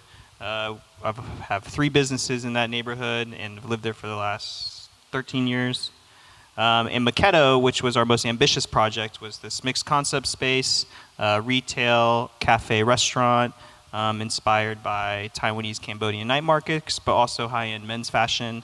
Our thinking was, during the 60s, if you were going to go buy your prom dress, you were going to get a haircut, you were going to get your first suit, you were going to go out on a dinner date, you would have gone to H Street, and it was this place that was just beautiful and vibrant, and we wanted to create something that would connect to the history, and then we would put this really fancy retail store in the front. And it's one of those things when you talk about verbally, sounds really confusing, it was really hard to sell, it was really hard to get investors for, and it was very important for us to create this digital brand and life that now when you see the pictures, it's like, oh, this makes sense, and this happens. We opened about 6 years ago, and now you see multiple places start doing it. You got Kith and Treats, you got bars in Bloomingdale's, and you have Urban Outfitters buying pizza concepts. But we were definitely the first 6 years ago to really do it at a level where you would get a James Beard nomination or a Michelin. You would also be recognized on Hypebeast or any of these fashion blogs. But our digital store experience is very different than our in-shop experience. If you're looking at online, you're going to see a $600 pair of Y3s, a $900 pair of Hender Schemes next to our own wine that we've made with our own label, our own beer, and it's just very clean and modern and what people want from when they're scrolling through their Instagram. But then you come to the store on a Sunday, it might be pumpkin carving day and 50 strollers and hundreds of kids running around carving pumpkins, and you might be the internet head who came down from New York and heard about this store, and you're just like, this is not what I saw. And for us, we might just buy one pair of those shoes because there'll be some brand, maybe like BentoBox or BMW or Audi, who are looking to do an experience. American Express is a great partner where they're looking to give their cardholders a new experience in an urban setting of something they've never seen. And we maintain that image on the internet for that specific reason. And then we make sure that the restaurant itself is whatever it needs to be for the people that are coming to it, and it will evolve to adapt to that. We have a minute left, and so I just want to do a speed round of what you've seen people do really wrong in the world of brand. Like, where have people crashed and burned?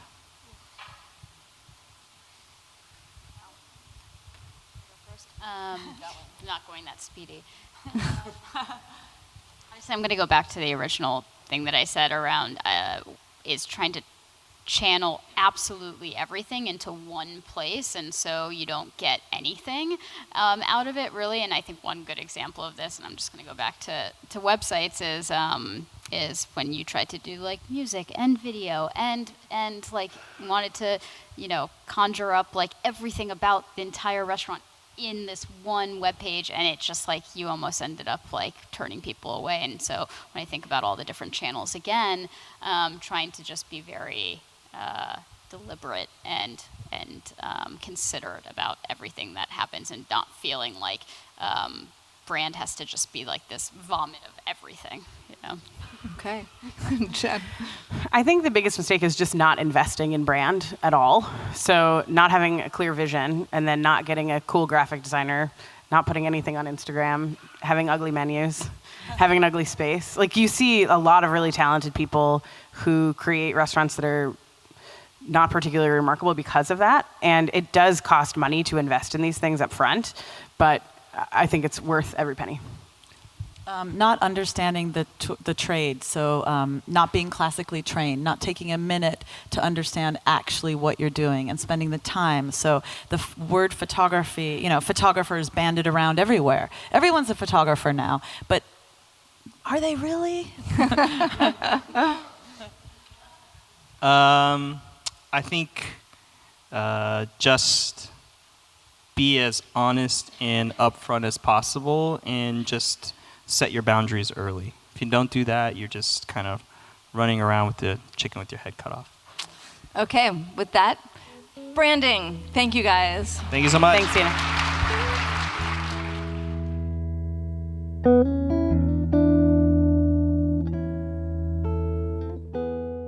This episode is brought to you by the Michigan Cherry Committee. A cherry isn't just a cherry.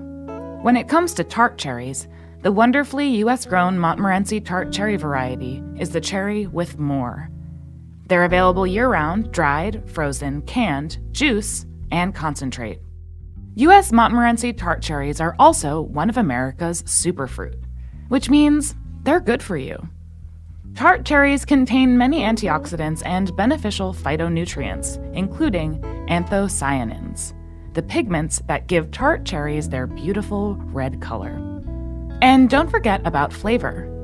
U.S. Montmorency's unique sour-sweet profile makes them an excellent addition to yogurt, oatmeal, salads, trail mix, and of course, a classic cherry pie.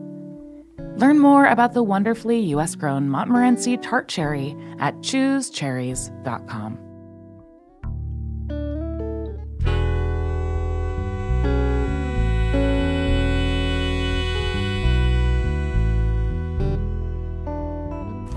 So good afternoon, everybody. My name is Salvatore Rizzo. I am the moderator for this part of the discussion. We're going to be talking about industry news, the state of hospitality business.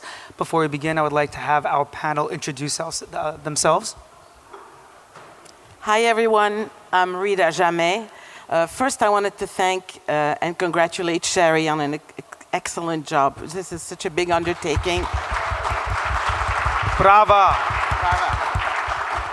I'm thrilled to be here. So my name is Rita Jimi, and I'm the Chief Bubble Officer of La Caravelle Champagne and Wines. Nothing like a self-appointed C-suite title. I'm also a former restaurateur. My husband Andre and I used to own La Caravelle restaurant, and I'm thrilled to be here.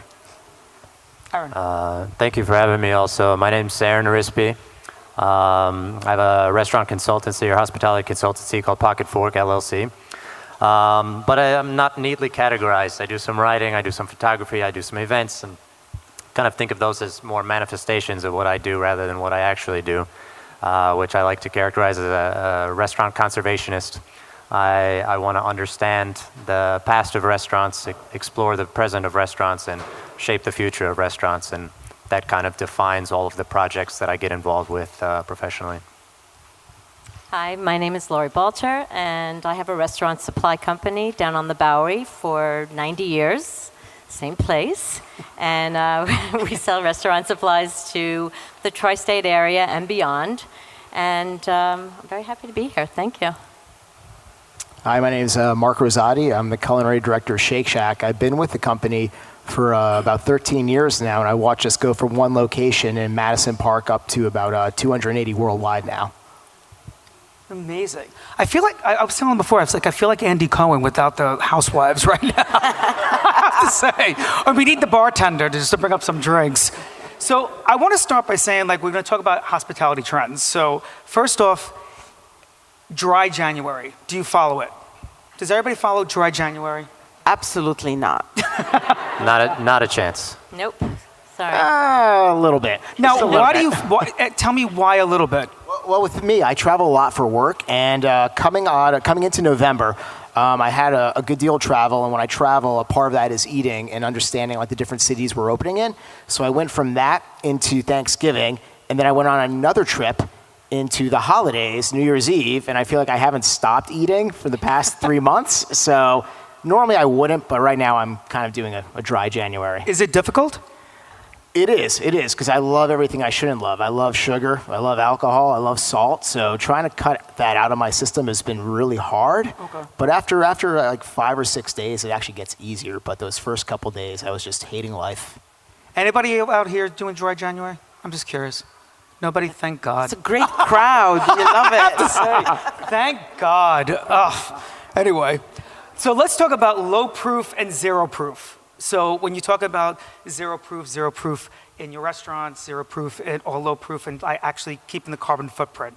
Are you guys, I mean, nobody has a restaurant, but are you doing it at home? Do you believe in it? I mean, Lori, with your business, are you doing more sustainable products like in paperware and stuff like that? Yeah, we've definitely seen a big trend towards sustainable, and we try to bring it in as much as we can.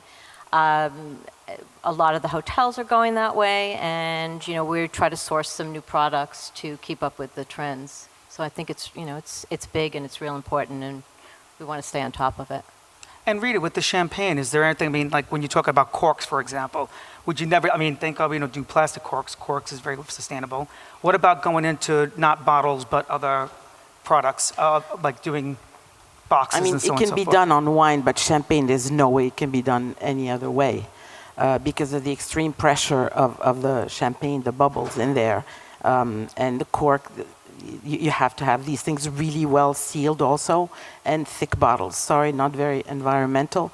However, but it tastes so damn good, though. From your mouth to everybody's glass. So there's in the wine growing and winemaking, there's definitely an effort being made. It's called viticulture raisonnée, reasoned viticulture, meaning more and more sustainable practices are being adopted. So that's really a step in the right direction. And just not to put you on the spot, but didn't you get a very big nomination last year? Oh yes, I received the wonderful distinction from the French government of officier de l'ordre agricole, du mérite agricole. Here I'm stuttering about my own title. Too dry now. No. So yeah, this is agriculture merit. It's for the French government recognizing the efforts that I've made, and I'm still making every day to promote French culture, everything related to agriculture, obviously on the restaurant and beverage side.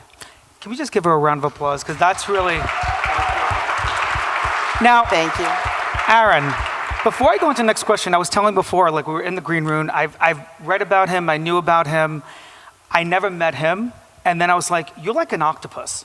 You have your hands in everything. Thank you. Tell us a little bit, like what do you do?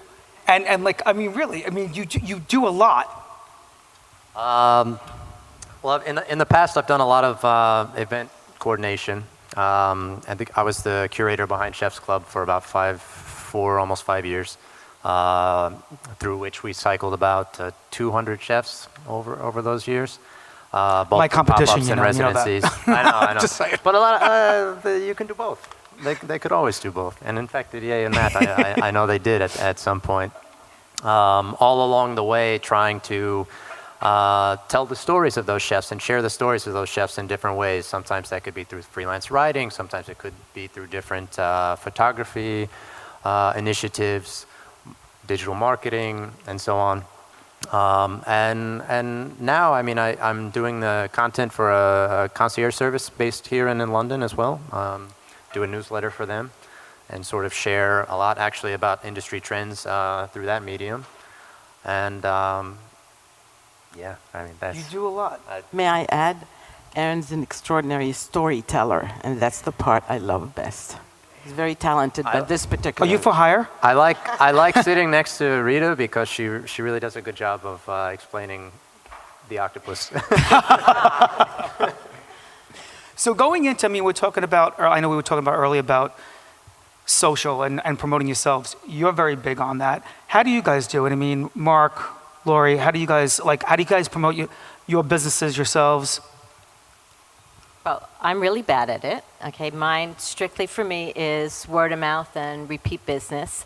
I now have hired, this new younger generation is very much into social media, and I kind of let them roll with it because it's just not my thing. But I'm learning by letting them tell me things to do and bring things in, and the Instagram and Twitter, and oh God, I don't even know how to get online anymore. So it's TikTok. All the kids are doing it. Yes, my children won't do it for me anymore because they think I'm an idiot. But I'm still very much old school. I like talking to people on the phone. We have a showroom, which I think is probably one of the oldest showrooms on the Bowery, and cleanest. So we get a lot of chefs and restaurateurs that come in, and I'm more face to face. That's I prefer that and picking up a telephone. May I ask you, people appreciate that? I mean, People appreciate having that one-on-one phone call. I think so. I think it's important. You know, I think you lose a lot of things when you're texting. You know, and for years when texting first started, I didn't know caps was a thing. So people would call me and say, "Why are you so angry?" And I was like, I don't know what you're talking about. So it took me a long time, you know, and everyone's abbreviates, and I have to look it up. By the time I'm done, just pick up a phone. It's so much easier. Mark, I want to talk about right now fast casual, and all of you about fast casual. You guys are really just ruling the world on fast casual.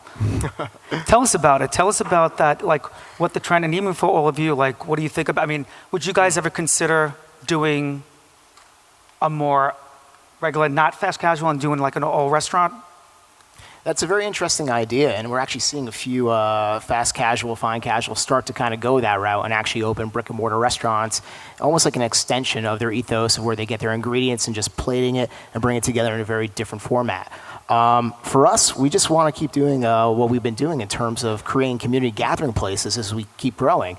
When we opened the first location in Madison Park, the vision was create something that can bring people together, something that has a good cost of entry point, that's fun and just lets people come together and relax. And we never intended to open any more Shake Shacks. That was the first one. We put a lot of time and energy into making that one a great experience. And then we got to the point that we realized the original location that we opened was in a park, and we always thought the magic was the park. And we finally had this epiphany, well, what if it isn't the park? What if the food actually could stand on its own in a different location? So we opened a second location, and the same magic that happened in the park happened in the Upper West Side of New York, which is a different community.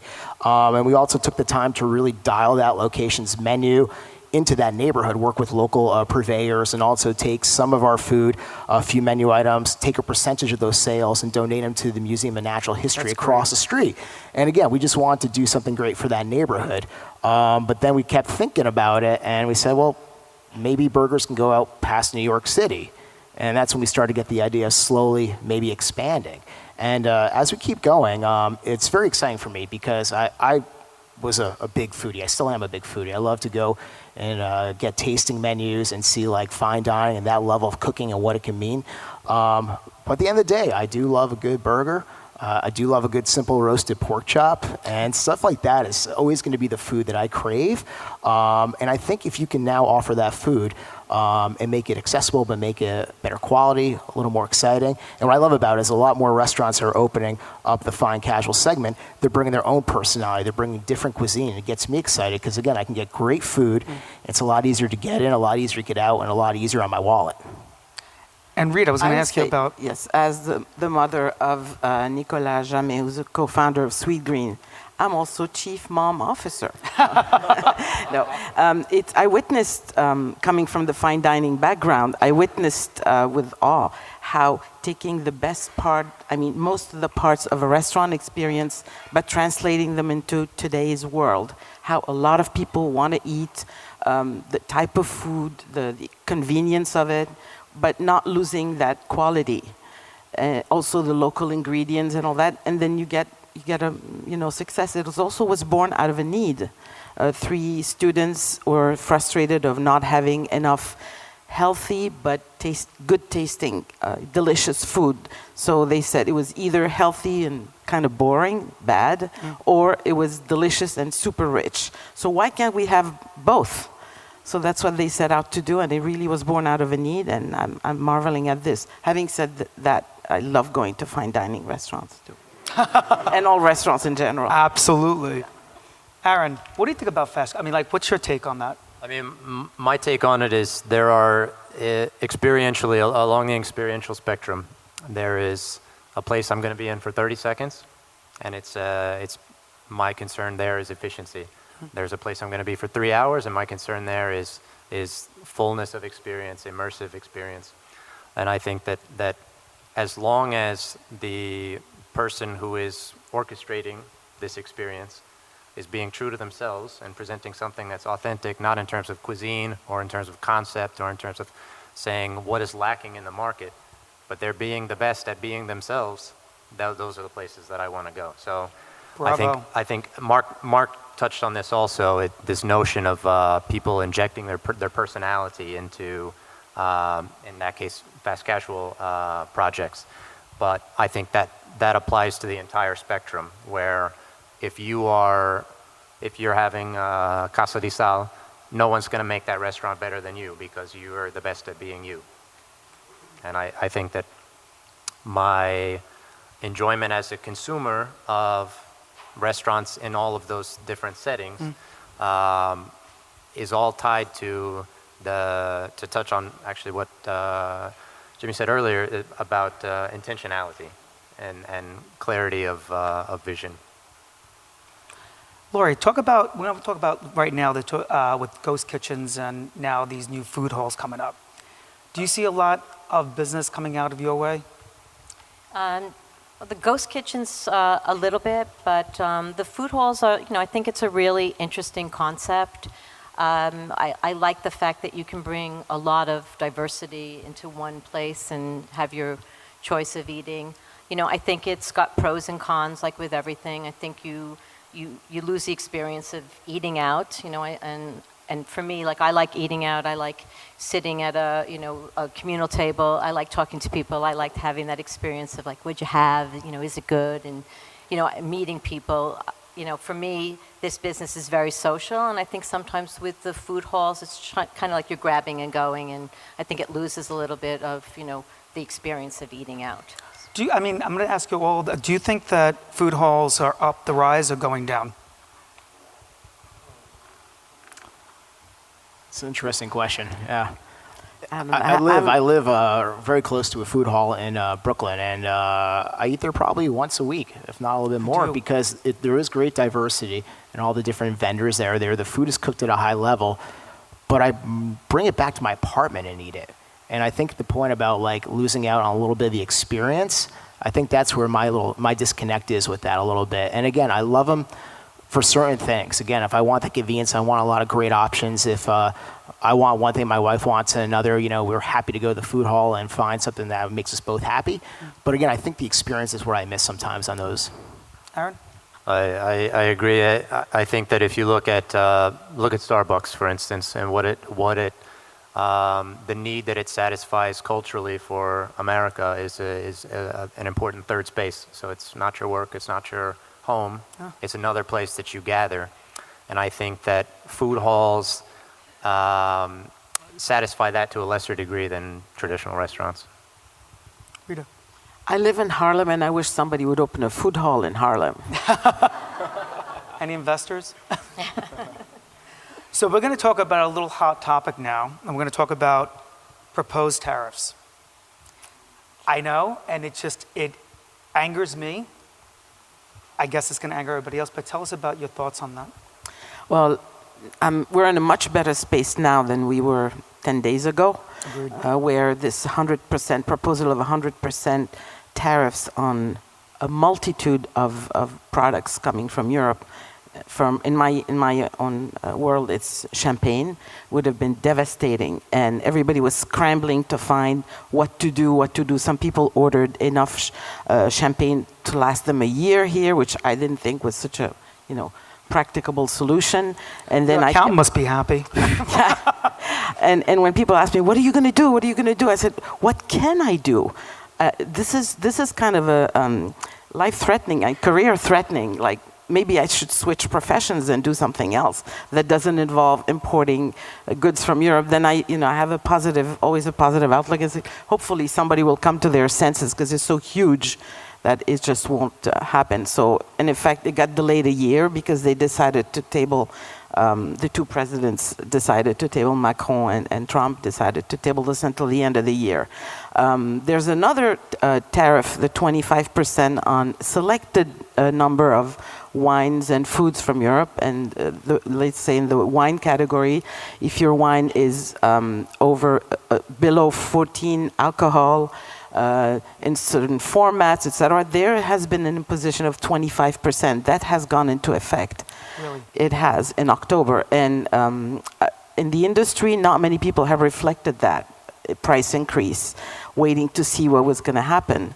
But it's very hard, because how can you repercute that right away on your prices? Sure. It's going to have, the domino effect.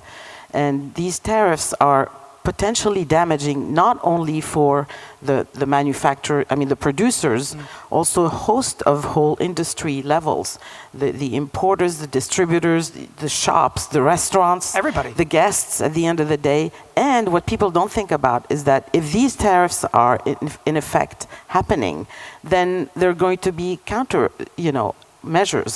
So American wineries are going to suffer as well. So this is really a big no-no for me, and hopefully it won't get implemented, and we'll find ways to make it work. Here. Is there anything we could do about it? Pardon me? Is there anything we could do about it? Write to your congressman and... Absolutely. Make your voice heard. This is a democracy. That's how things work. Make your voice heard.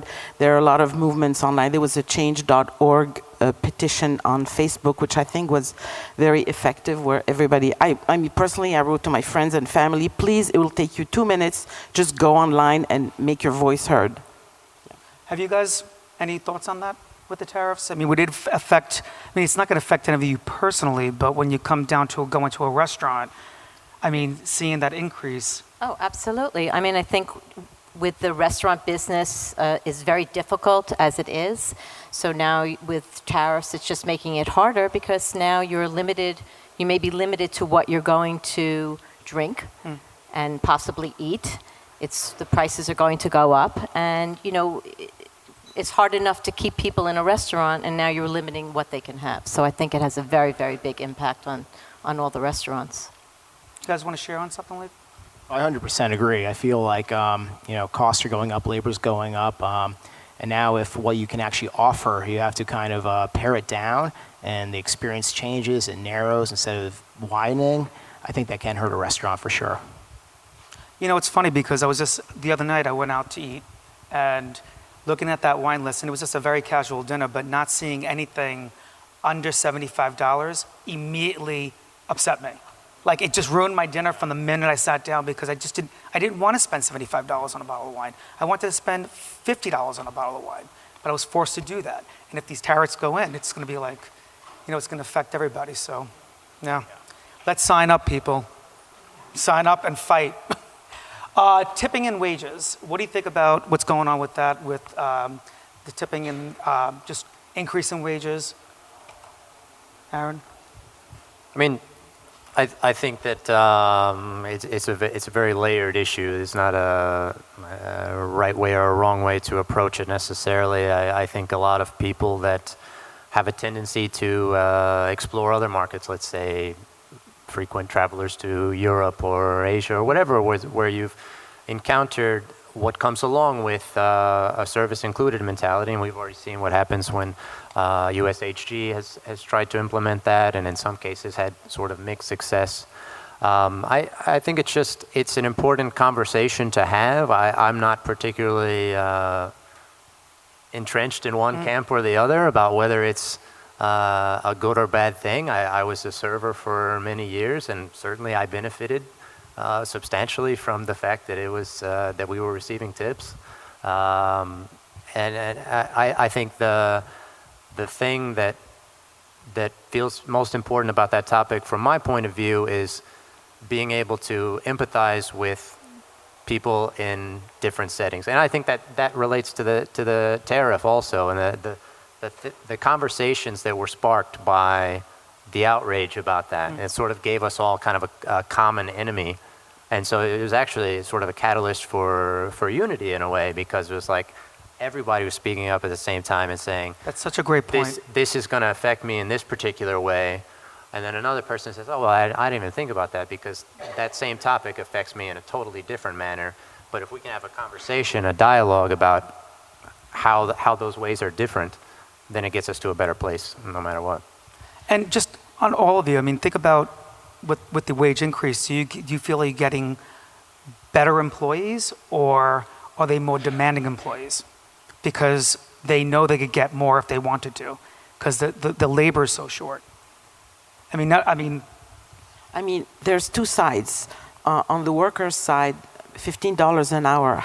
how can you feed a whole family and live with that, depending on how many, etc. On the other hand, on the operator's side, the restaurateur side, there's a structure and proportion in the numbers which are already under attack with the rent and the cost of goods and everything. When you add those increases, the numbers start to hurt, and that's problematic, you know. And as far as the service, hospitality included, things would be so much fairer if it was mandated by law. You have no choice. Everybody's on the same playing level field, and that's it. You know. Well, I was gonna say, Mark, how do you get your employees? I mean, you guys have, I can't imagine how many employees you have, but what do you seek out for? I mean, are they coming to you? Are they coming from culinary school or just kids from high school? They're literally coming from everywhere. And if a person does have a culinary school experience or restaurant experience, that's great. We love that. But it's a very different model, our kitchen, and we've designed it in a way now where if you've never stepped foot in a kitchen, that's fine. We can train you how to make a shake. We can show you how to make a burger. It's pretty easy. So we put a big premium on finding people that have a natural warmth to them, curious intelligence. So we always say we want the type of person that can walk through the room and see like a dirty napkin. They're compelled to stop and pick it up and throw it away. That's one thing we cannot teach. So that's something we've always put a premium on.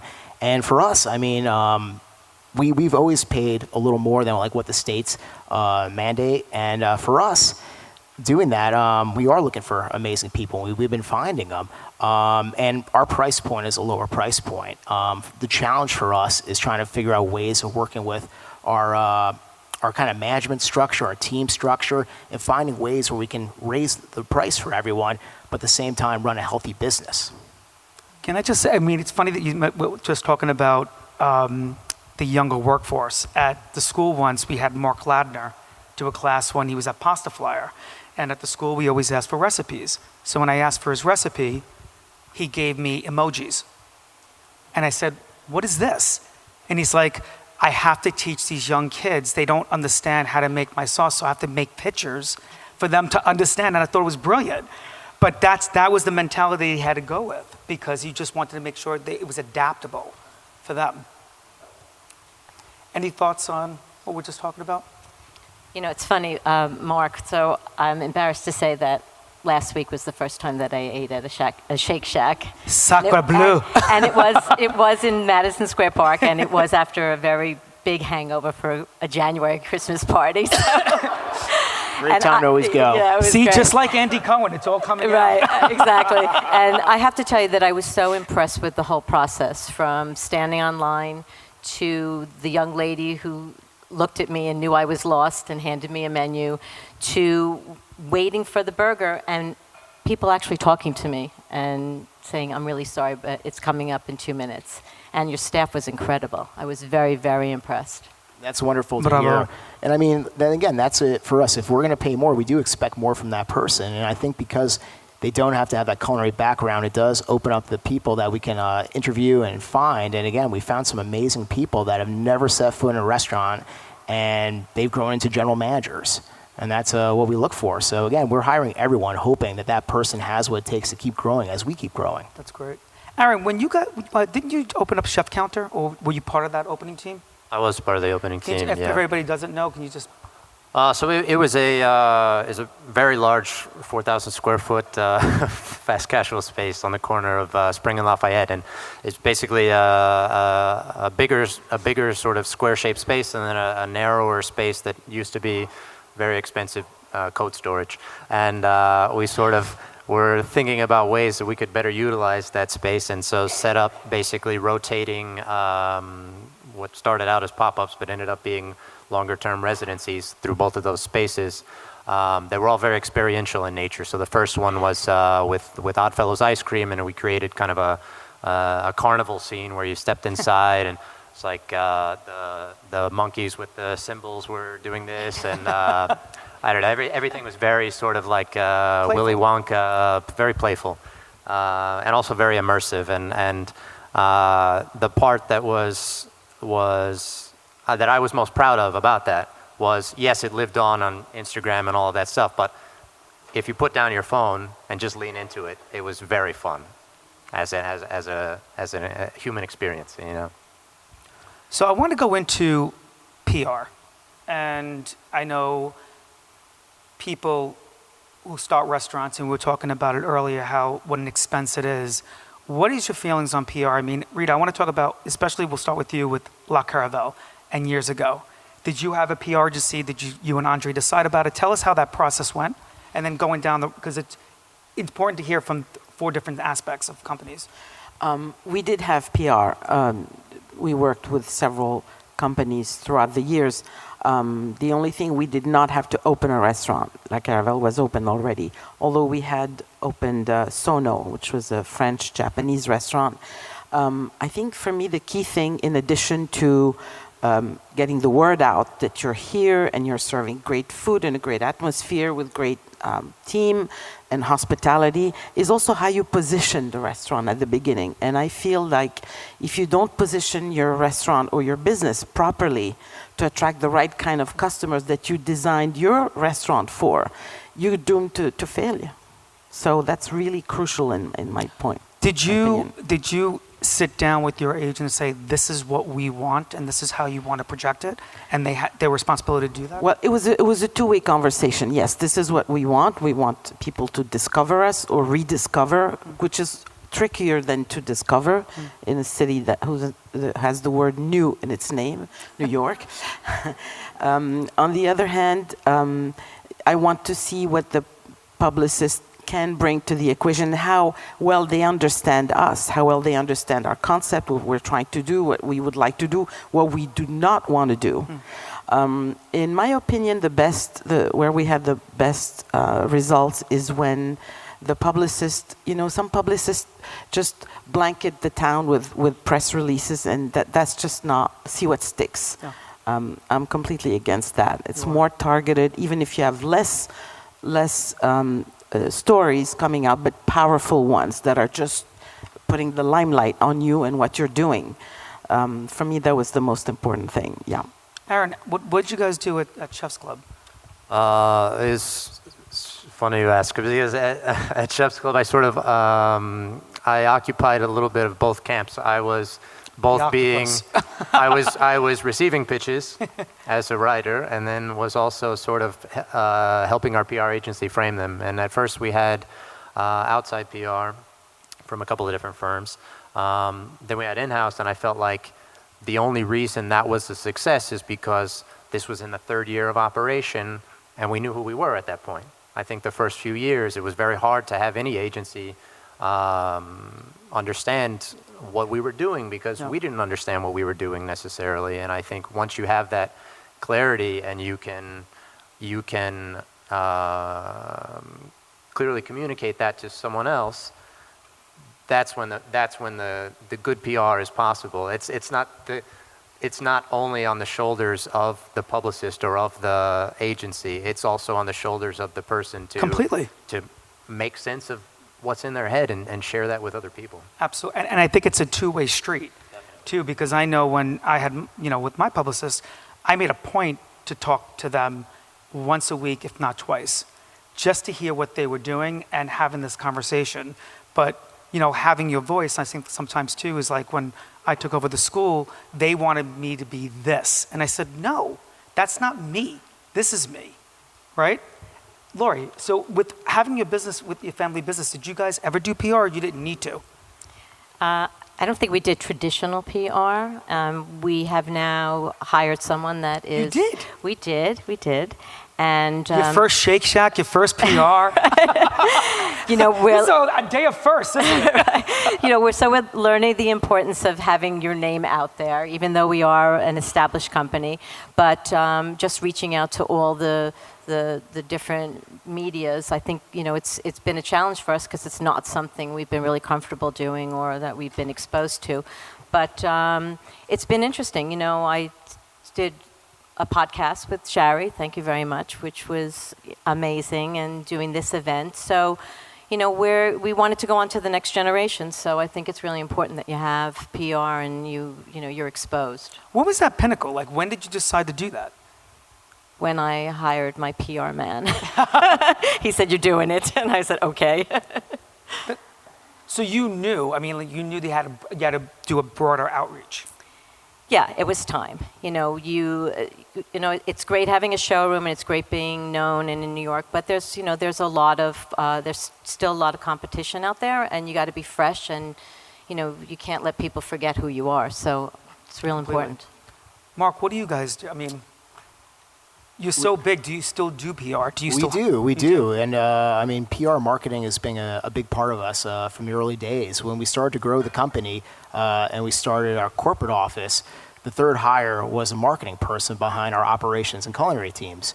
And for us, it's become even more important as we continue to grow because we're pretty well known on the East Coast. But then as we go on into the West Coast, into California and other cities, people really don't know who we are. And sometimes our burgers might be less expensive and they might consider it to be fast food, or they might be too expensive to some. So it's really good to have that team to tell the story of who we are in an interactive and engaging way. And as we've gone international, it's the same thing. For people that probably don't know anything about us, and to touch down in a city and let them try the burger and get excited about it, we first have to get them in the door. And again, that's where the team comes in to engage with people and say, this is who we are, this is our roots, this is what we think makes us different. And we find that's been so important to our business as we continue to grow.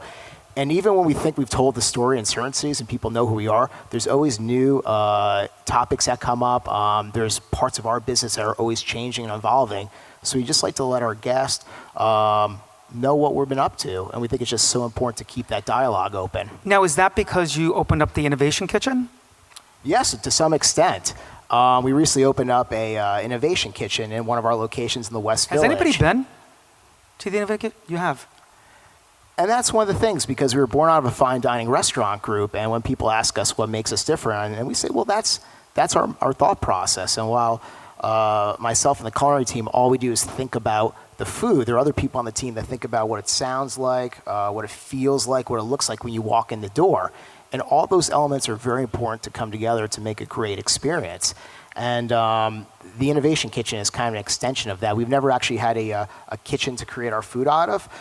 We never had a place actually where we could have an office big enough to support our team, have a restaurant, and then have a kitchen where we could create food. And it's like a beautiful cycle where we can get excited about an idea, call upstairs, they come running down, they get to try, and they feel that excitement in the moment.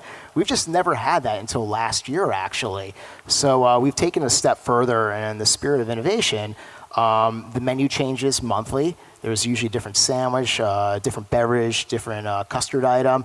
And we're taking it to the next level now, where this year we're actually going to change the interior of the restaurant and play around with the design, and maybe in the kitchen too, because we've learned a lot over 1 year.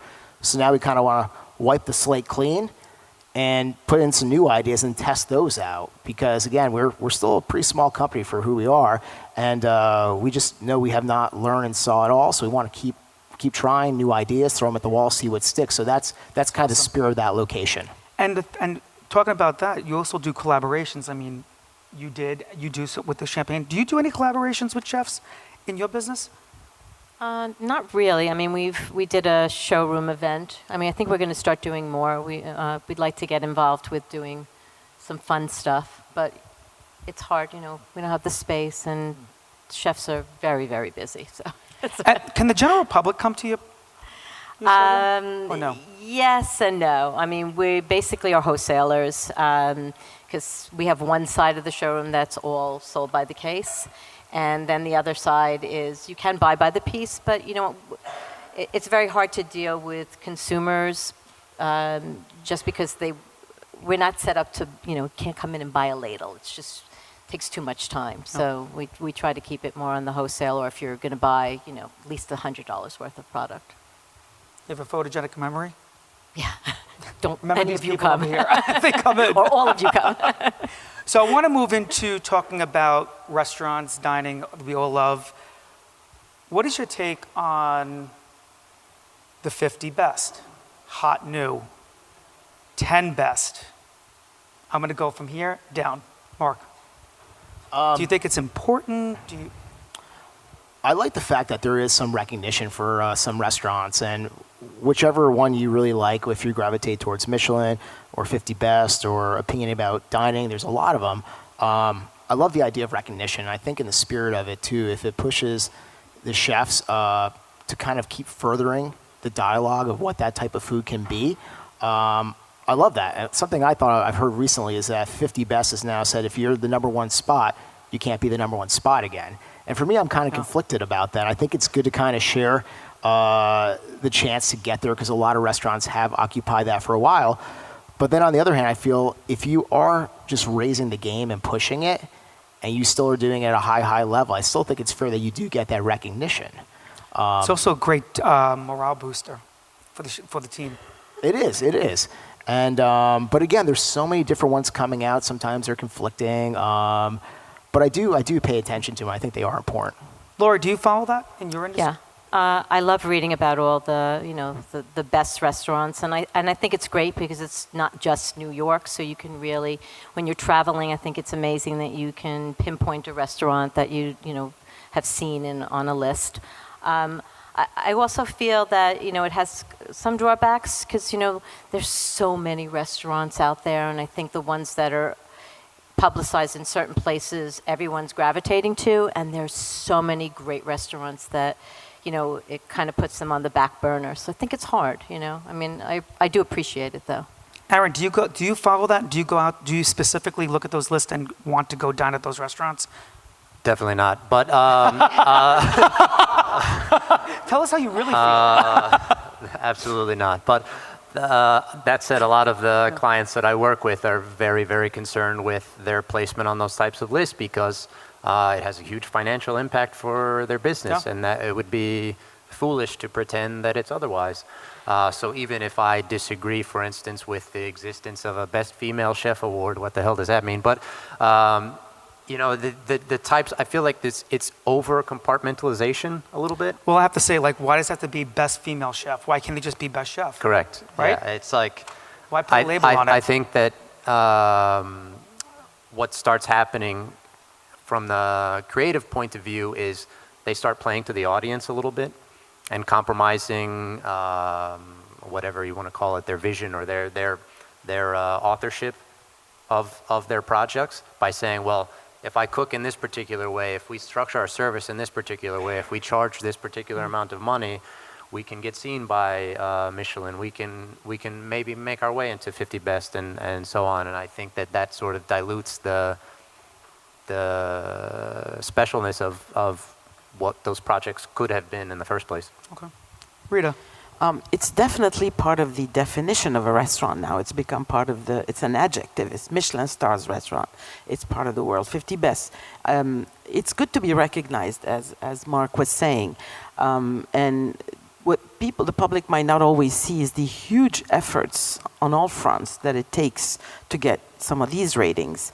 I mean, there is such pressure that some chefs committed suicide. I think of my friend Bernard Loiseau in France years ago.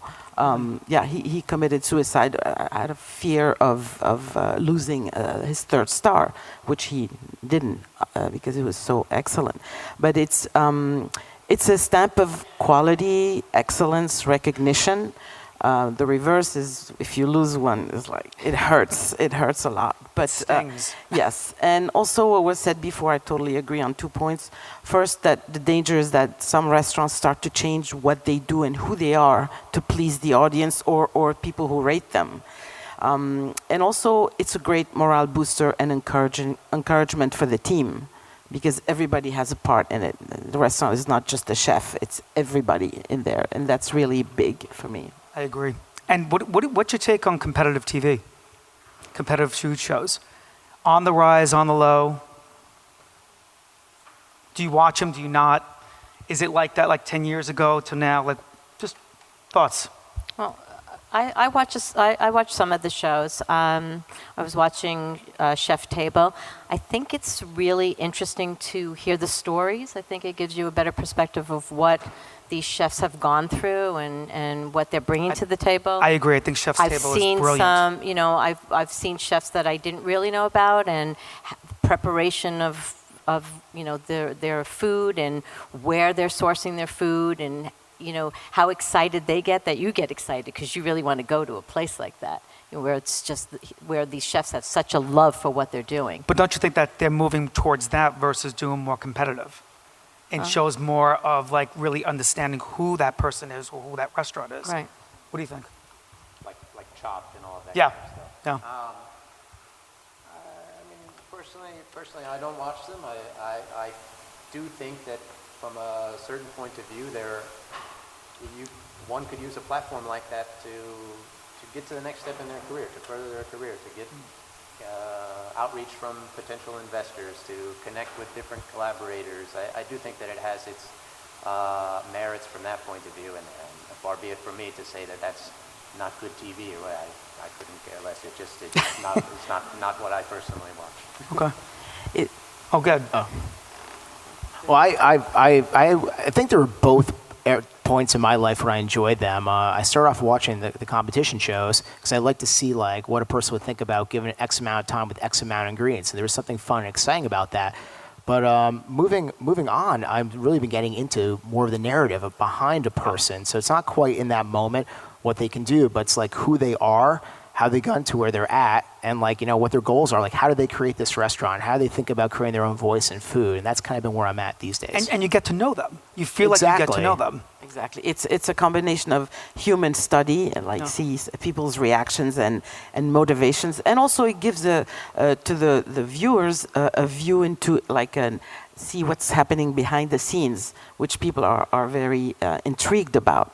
I know I am. Well, and again, like I had the opportunity to meet Massimo Bottura in October, and I was a fanboy.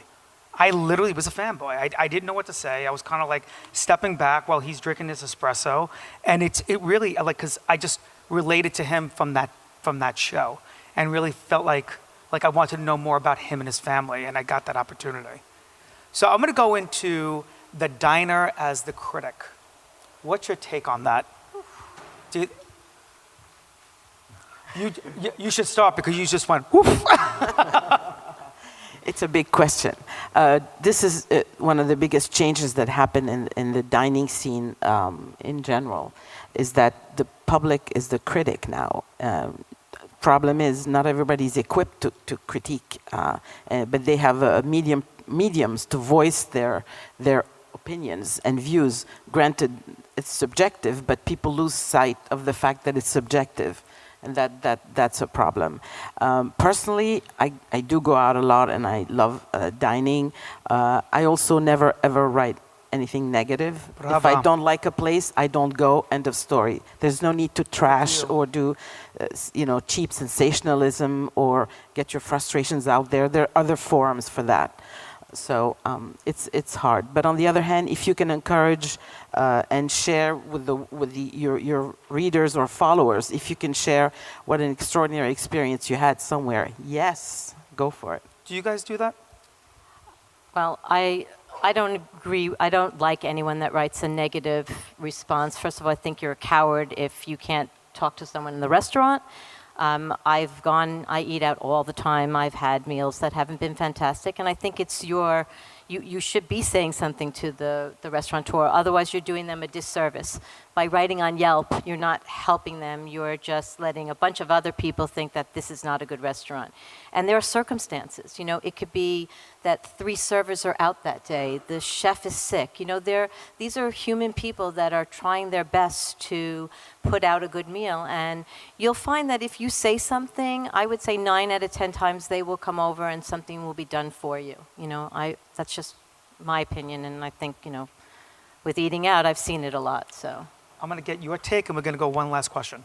I would say for myself, as a diner, I'm the same person. If I'm going to go out, if I didn't enjoy the meal, okay, then I just didn't enjoy it. Again, maybe there was something off. I would never hold it against them. But if I loved it, I will tell people about it. I will talk about that. It's nice to share. It is. If I find something that gets me excited, I love it. I tell my friends the next day.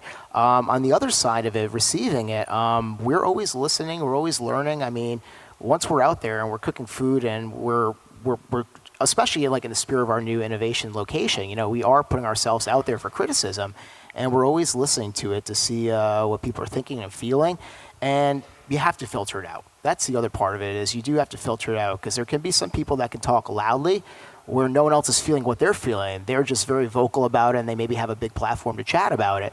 But we take all that into consideration, try to whittle it down, and see what we can actually learn, and if there is something we can do better. I think what Lori touched on a little bit was this sense of empathy and understanding, Maybe they're understaffed today. Maybe somebody called out. Maybe I'm bringing my own negativity into this experience today because whatever, I broke up with my boyfriend or whatever it may be. There are so many outside influences that affect the dining experience that I don't think taking it to a public forum like Yelp or whatever is the solution for me. So I tend to personally not say anything qualitative whatsoever, whether it's positive or negative, but rather take the route of directly contacting the chef, text, email, whatever it may be, and saying, here's my honest feedback. Because I think a lot of times, even if you look at friends and family dinners, for instance, you're collecting all the people in the same room that already think you're great. So they're going to say, oh man, Sal, that's the best pasta I've ever had. And you're like, thank you, but can you please tell me what was wrong with it? And I think it's very hard to solicit honest feedback. And so my part as the diner is to give the honest feedback because I appreciate what they're doing or what they're trying to do regardless. And I think friends and family is such an important part of opening a restaurant. Definitely. So the final question I'm going to have for all you guys is, what does it take to be all in? I'm so all in that I didn't want to leave the hospitality industry. Even though I'm not in the restaurant business anymore, I wanted to remain in that realm. So for me, with the champagne. So with me, all in is hospitality. Aaron? It's an important topic for me because it was a conversation I had with Sherry early last year where we came up with a theme for this event. And I was thinking of it sort of from two standpoints. All introspection and all intentionality.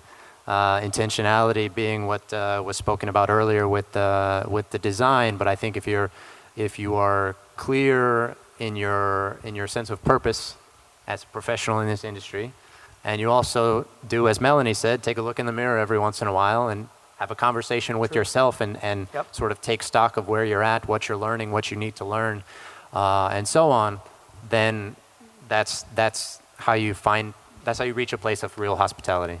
Awesome. Lori? So for me, all in is, understanding all of the aspects of the hospitality industry. Sometimes you get really caught up in your own job and you don't realize what all these other aspects are and what it takes to really, open a restaurant and, what public relations is all about and all the various, components that are in this industry. So I'm all in. For me, it means just putting myself out there to be able to continue to learn and grow. And part of that is stumbling and learning to get back up and understanding it. And for me, it's something, as a little kid, I was just excited about like my mom cooking, and it's never stopped. And I just keep getting more and more excited as time goes on. And I think that's what keeps me going in this is just, again, it's a long journey. There's a lot to learn. Just when I think maybe I understand the food element, my curiosity goes to maybe, again, like the real estate or the design. It's all encompassing. It's just one passion that I can't really see like where one discipline stops and the other one begins. But again, there's so much to learn in this business. That's what I'm excited about, and that's why I keep going. And ladies and gentlemen, can we give a huge round of applause to our panelists? Thank you, Sal. Thank you. Sherry, thank you very much. Well, hello again. I'm the closer. When you're the host, you are the opener, the middle, and the closer. What it takes to be all in. To be all in. To give it your all. To be real. To be focused. To be passionate and driven. To be you. To be me. Aaron Oresby, one of our speakers from our last panel, came up with our H.O.S.T 2020 theme. I'm giving him full credit. He suggested we go all in. The first two words of my All in the Industry podcast that I've been hosting now for over 6 years. I had been focusing on the other two words, the industry, as it is my whole life. It's my work, it's my passion, my social community. But what about all in? Those were my actions. And when I started thinking about it and thinking back more about my career and life, I realized I've always been all in, although I may not have recognized it fully until now. So thank you, Aaron. I'm a doer, not a planner. I take risks and I jump in, both figuratively and literally. I'll never forget my experience about 7 years ago when I took the biggest solo trip at the time around the world to Australia and New Zealand for my 40th birthday. I loved this trip, and one highlight was bungee jumping in Queenstown, the home of the original bungee. Now, I knew if I was there, I had to do it. I had to jump. It was completely situational. Bungee was not on my bucket list until then. The setting just dictated my experience with all my travels. It's kind of like when you're in Madison Square Park on a really nice day and you just have to get in line at Shake Shack. It's situational. So scared or not, I was all in.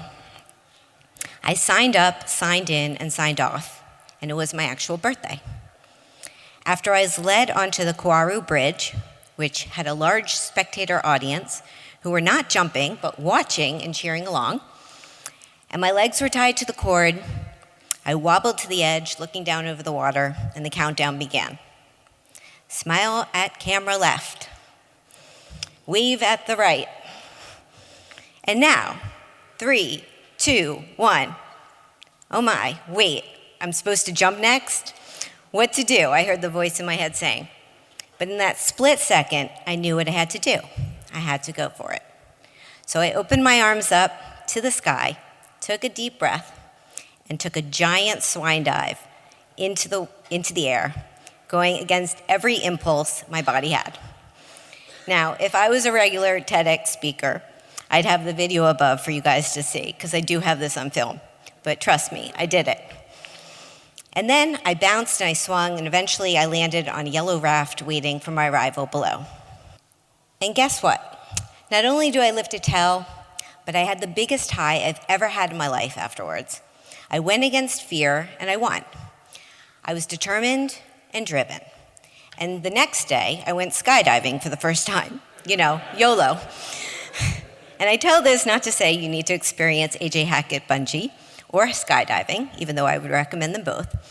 But I share this to inspire you not to be afraid to try something new and possibly scary. Sure, I have fear, but my desire to experience is greater, and I let that win. I'm all in. To give you some background, I grew up in sunny Miami, Florida, and 2 weeks after I turned 16 and got my driver's license, I went out and got my first job as a hostess at a local Mexican restaurant called Carlos and Pepe's. I reported this to my parents after the fact, the same as I did with bungee and pretty much everything I do. It's just better that way. But I came home with my surprise announcement that I wanted to work. And in a restaurant. I was all in. So there began my hospitality career. Yes, with the best chimichangas in town, which, by the way, I think are due for a comeback. Deep fried burritos, anyone? I went on to have summer jobs waiting tables at popular chain restaurants, including Bennigan's and Chili's, and then a cocktail server at a sports bar at the University of Michigan in Ann Arbor, where I proudly went to college, and Zingerman's was our special occasion place. I was also lucky to do a semester abroad in Florence, Italy, and do the backpacking thing in Europe, which opened my eyes to new cuisines and cultures and definitely gave me the travel bug. After college, I moved to Chicago with my liberal arts degree, not really sure what I wanted to do, but soon I found my way back to restaurants. Now, I had a lot of jobs in my 20s as I tried to figure things out, but they were all in the industry. I was an office manager at Rock Bottom Brewery, a bar manager at BW3, a cater waiter, a garde-manger cook making $7 an hour at a jazz club, and I completed a 6-month culinary program at the Cooking Academy of Chicago, thinking I wanted to be a chef. My plan was to go to Europe and to cook. And then I saw an ad that Charlie Trotter was hiring. And I had his cookbook, and I flipped through it in awe. So I went in for the interview, and I was hired as a front of the house position, since I had more experience in the front than the back. As a server and a kitchen volunteer 1 shift a week, I considered this grad school in the culinary arts. Not only was I exposed to daily changing tasting menu with the finest ingredients, but I was constantly challenged working with the great Charlie Trotter. You certainly had to be all in. Being responsible for the restaurant's exclusive kitchen table while Charlie watched over was perhaps scarier than bungee, but what an amazing opportunity, and I'm so grateful I had it. After 3 years in Chicago, I decided to pack my bags for New York City, enrolling in NYU's graduate school food studies program. It was the perfect entryway for me into this new city, as I still search for my ideal job. I dabbled in recipe testing, food styling, publishing, and I had some amazing internships. I worked with longtime culinary editor Jillian Duffy on New York Magazine's food issue, and then I had a full-time internship at Food Arts magazine working with distinguished Michael Batterberry, a true class act. And then eventually I found my way to PR, where I had the aha moment. This is what I can do. I can work with chefs and restaurants and help them grow their businesses and incorporate all of my culinary passion and my experiences into it. I went from KB Network News to Star Chefs and some freelance gigs to then embracing my entrepreneurial spirit and launching my own company, Bayer Public Relations, in 2003. Focusing on culinary and hospitality PR and marketing, my motto was and remains, be seen, be heard, be known. With hard work and determination, I was able to secure clients and build my own network. Committed, passionate, I sought to represent inspiring chefs and restaurants, and 16 years later, I'm still at it. I'm still all in. My clients have ranged from old school institutions like Capsuto Frere, to Manhattan staples like Sullivan Street Bakery, to local gems like Sushi Ishikawa, to top hotel venues including Spoken English at the Line Hotel in DC. And all along, I've remained a boutique New York City-based agency, doing the work, having the client and media relationships, and representing myself at local and worldwide food and wine events. Then when BPR turned 10, a new idea arose. Why don't I do a podcast about the industry with all of the amazing contacts and relationships that I've made over the years, bringing behind-the-scenes talent to the forefront?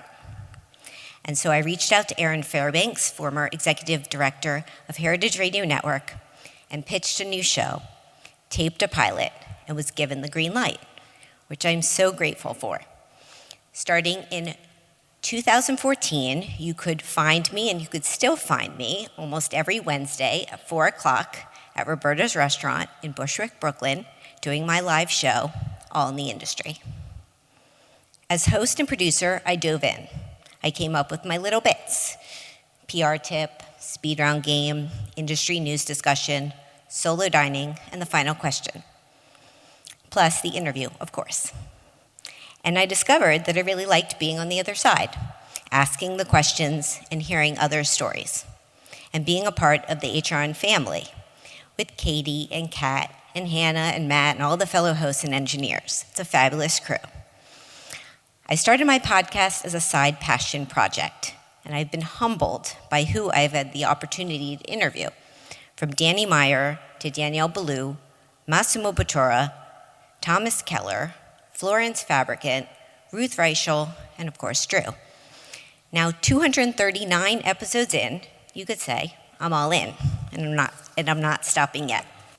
I've taken my show on the road, covering conferences and festivals, from the Classic in Aspen to South Beach Food and Wine Festival, to Charleston Wine and Food Festival, and even to Hawaii. And last year, I challenged myself by doing red carpet interviews at the James Beard Awards at the Lyric Opera of Chicago. It was awesome, but oh so cold. Here's hoping for a real spring this year at Chi-Town. Meanwhile, I continued to embrace my solo dining and travel, booking trips near and far centered around food, making connections along the way. Have laptop, will travel is my favorite hashtag. As in reality, between all of those fabulous meals and occasional yoga shots that I post, I'm working and getting it done. I am my business. My social and work life are one. I travel for my love of restaurants, from their cuisine, energy, design, service, and hospitality. And I've written a bit about my solo dining travels, mostly on Fathom. I talk about them on my show as well, including traveling across the country to dine alone at the French Laundry, to spending a gazillion or so dollars on fine dining in San Sebastian, to discovering Oslo's incredible food scene, and seeking the best Portuguese egg tarts in Macau, China. I feel very fortunate to have the opportunity to travel and share my worldwide experiences. And I can't believe I reached platinum status with airline miles last year. Let's see if I can keep that up. And I will share something really personal to me. I have been doing all of this while also not drinking. Now, I don't make a big deal about my sobriety or talk about it very much, but I'm proud of it, very proud of it. I haven't had a drink in over 17 years. I got sober in August 2002, and I haven't looked back. Yes, the beginning was really hard. I had to change my ways and priorities, but in doing so, my life got better, so I stuck with it. And now, I really like not drinking, and by no means do I allow it to affect my career and what I want to do. I'm still all in. I rep restaurants and bars. I attend and even curate cocktail and wine dinners. I travel to and for food festivals that have all-inclusive beverages. And I enjoy dining solo at a bar with a greasy cheeseburger and a club soda. I'm very comfortable in social settings without the booze.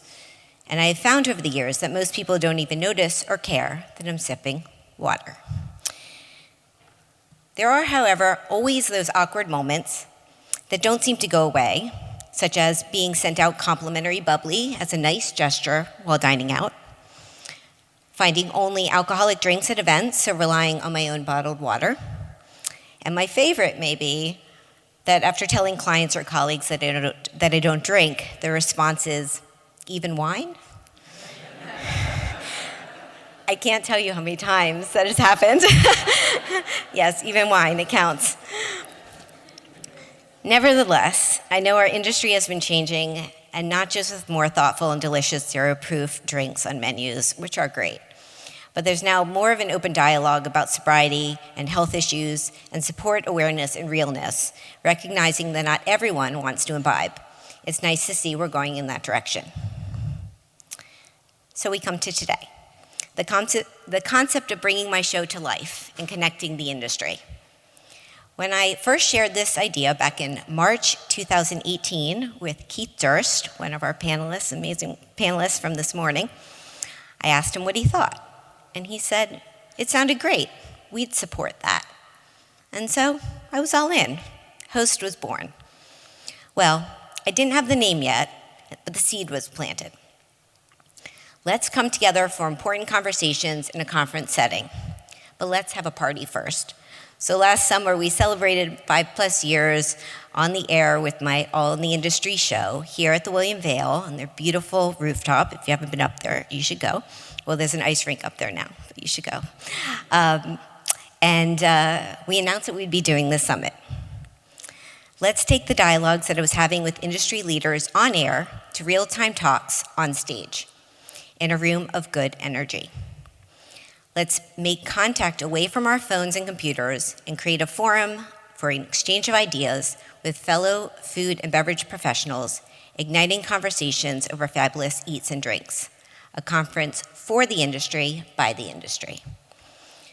So I created a new media and production company, All in the Industry, and started to reach out to my past show guests, seek partnerships, and form a team, as I knew I couldn't do this alone.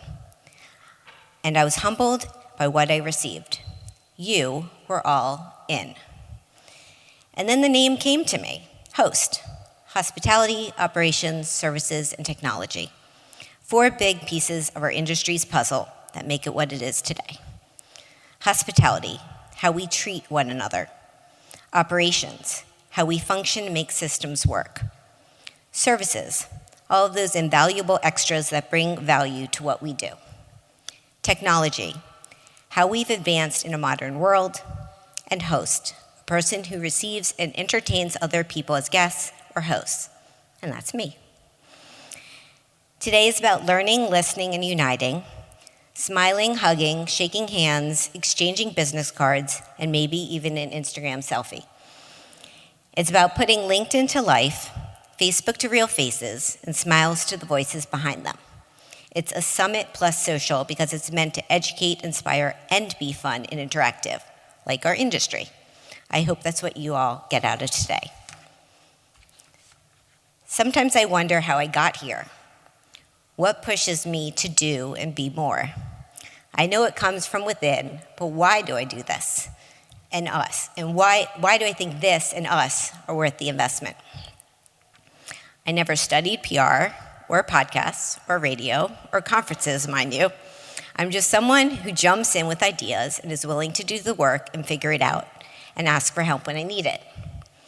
I aim for perfection, knowing though that it's impossible. And although I've built a successful career in New York City for over 21 years, it hasn't been all roses.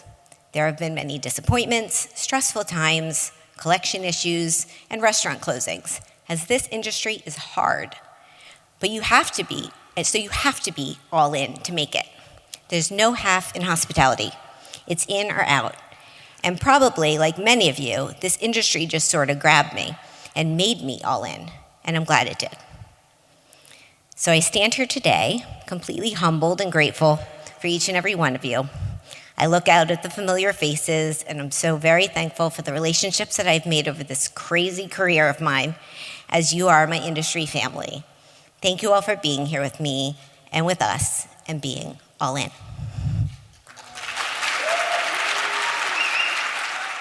And thank you all for staying. That's the show. Before we toast to host at our closing reception, I have a few more important things to give. They said your first year to go small. We didn't do that. We went kind of big, so more people to thank. I want to thank our outstanding partners. We really appreciate you for believing in us, especially in our first year, and making this so fabulous and delicious. As soon as I finish up here, we're going to go out to our closing receptions, which will be featuring Greenpoint Fish and Lobster Company, La Palapa Cocina Mexicana, The Meatball Shop, Our New York Vodka, Woodford Reserve, Ramona, Curious Elixirs, La Caravelle, Kim Crawford Wine, Ruffino Wines, and Ithaca Beer Company. Thank you all. Also, thanks to our media partner, Total Food Service and Studio Industria. To the people behind the scenes, maybe you've seen moving around, who played a big role, I want to say thank you to Ken Goodman, to Erik Vitali, to Christian Zuniga, Sebastian Cavallo, Babette Roberts, and all of our volunteers, including my sister Joanne. Thanks to my hardest working, fabulous Lady Power team. Wow, this has been a ride, and I couldn't have done this without you. Our amazing event producer, Marissa Ain,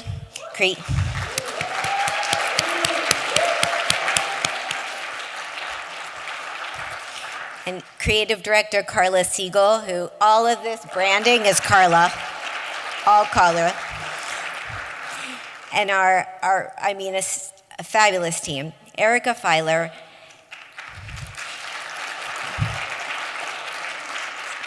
Tabitha Goloborodko, if I got that right, Helen Baldus, Liz Spano, and Beth Schiff. You guys rock, really. Thank you so much from the bottom of my heart. To our all-star lineup of speakers who committed to being part of this first host and believe in what we're doing, I'm so grateful. Thank you. Thank you to the William Vale, especially Jessica Holcomb, Chef Anthony Rico, NoHo Hospitality Group, and team. This has been really quite a day, quite an experience, and we're just so grateful to be here. And lastly, thanks to my parents who are here today, because they wouldn't miss any endeavors for the world, for me, or my endeavors, so thank you. And that's it. I did put a tissue in my pocket because I thought this was gonna happen, so here's to host. Let's go enjoy the cocktail reception. Thank you for tuning into this special episode of All in the Industry on Heritage Radio Network, covering H.O.S.T Summit Plus Social, which took place on Monday, January 27th, 2020 at the William Vale in Williamsburg, Brooklyn.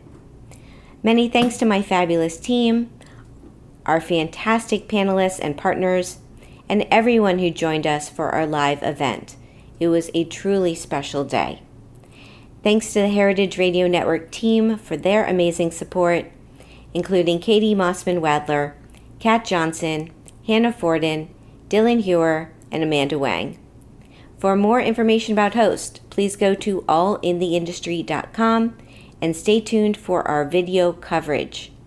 On social media, follow along at Sherry Bayer, at Bayer PR, and at All Industry, and our hashtag for the event was H.O.S.T Summit Social and H.O.S.T 2020. Check out my Facebook page at All in the Industry and websites BayerPublicRelations.com and SherryBayer.com. All of our shows are archived at heritageradionetwork.org. We are also in iTunes, Stitcher, and Spotify. I'm Sherry Bayer. Thank you for being part of All in the Industry. Stay well and take care. Bye.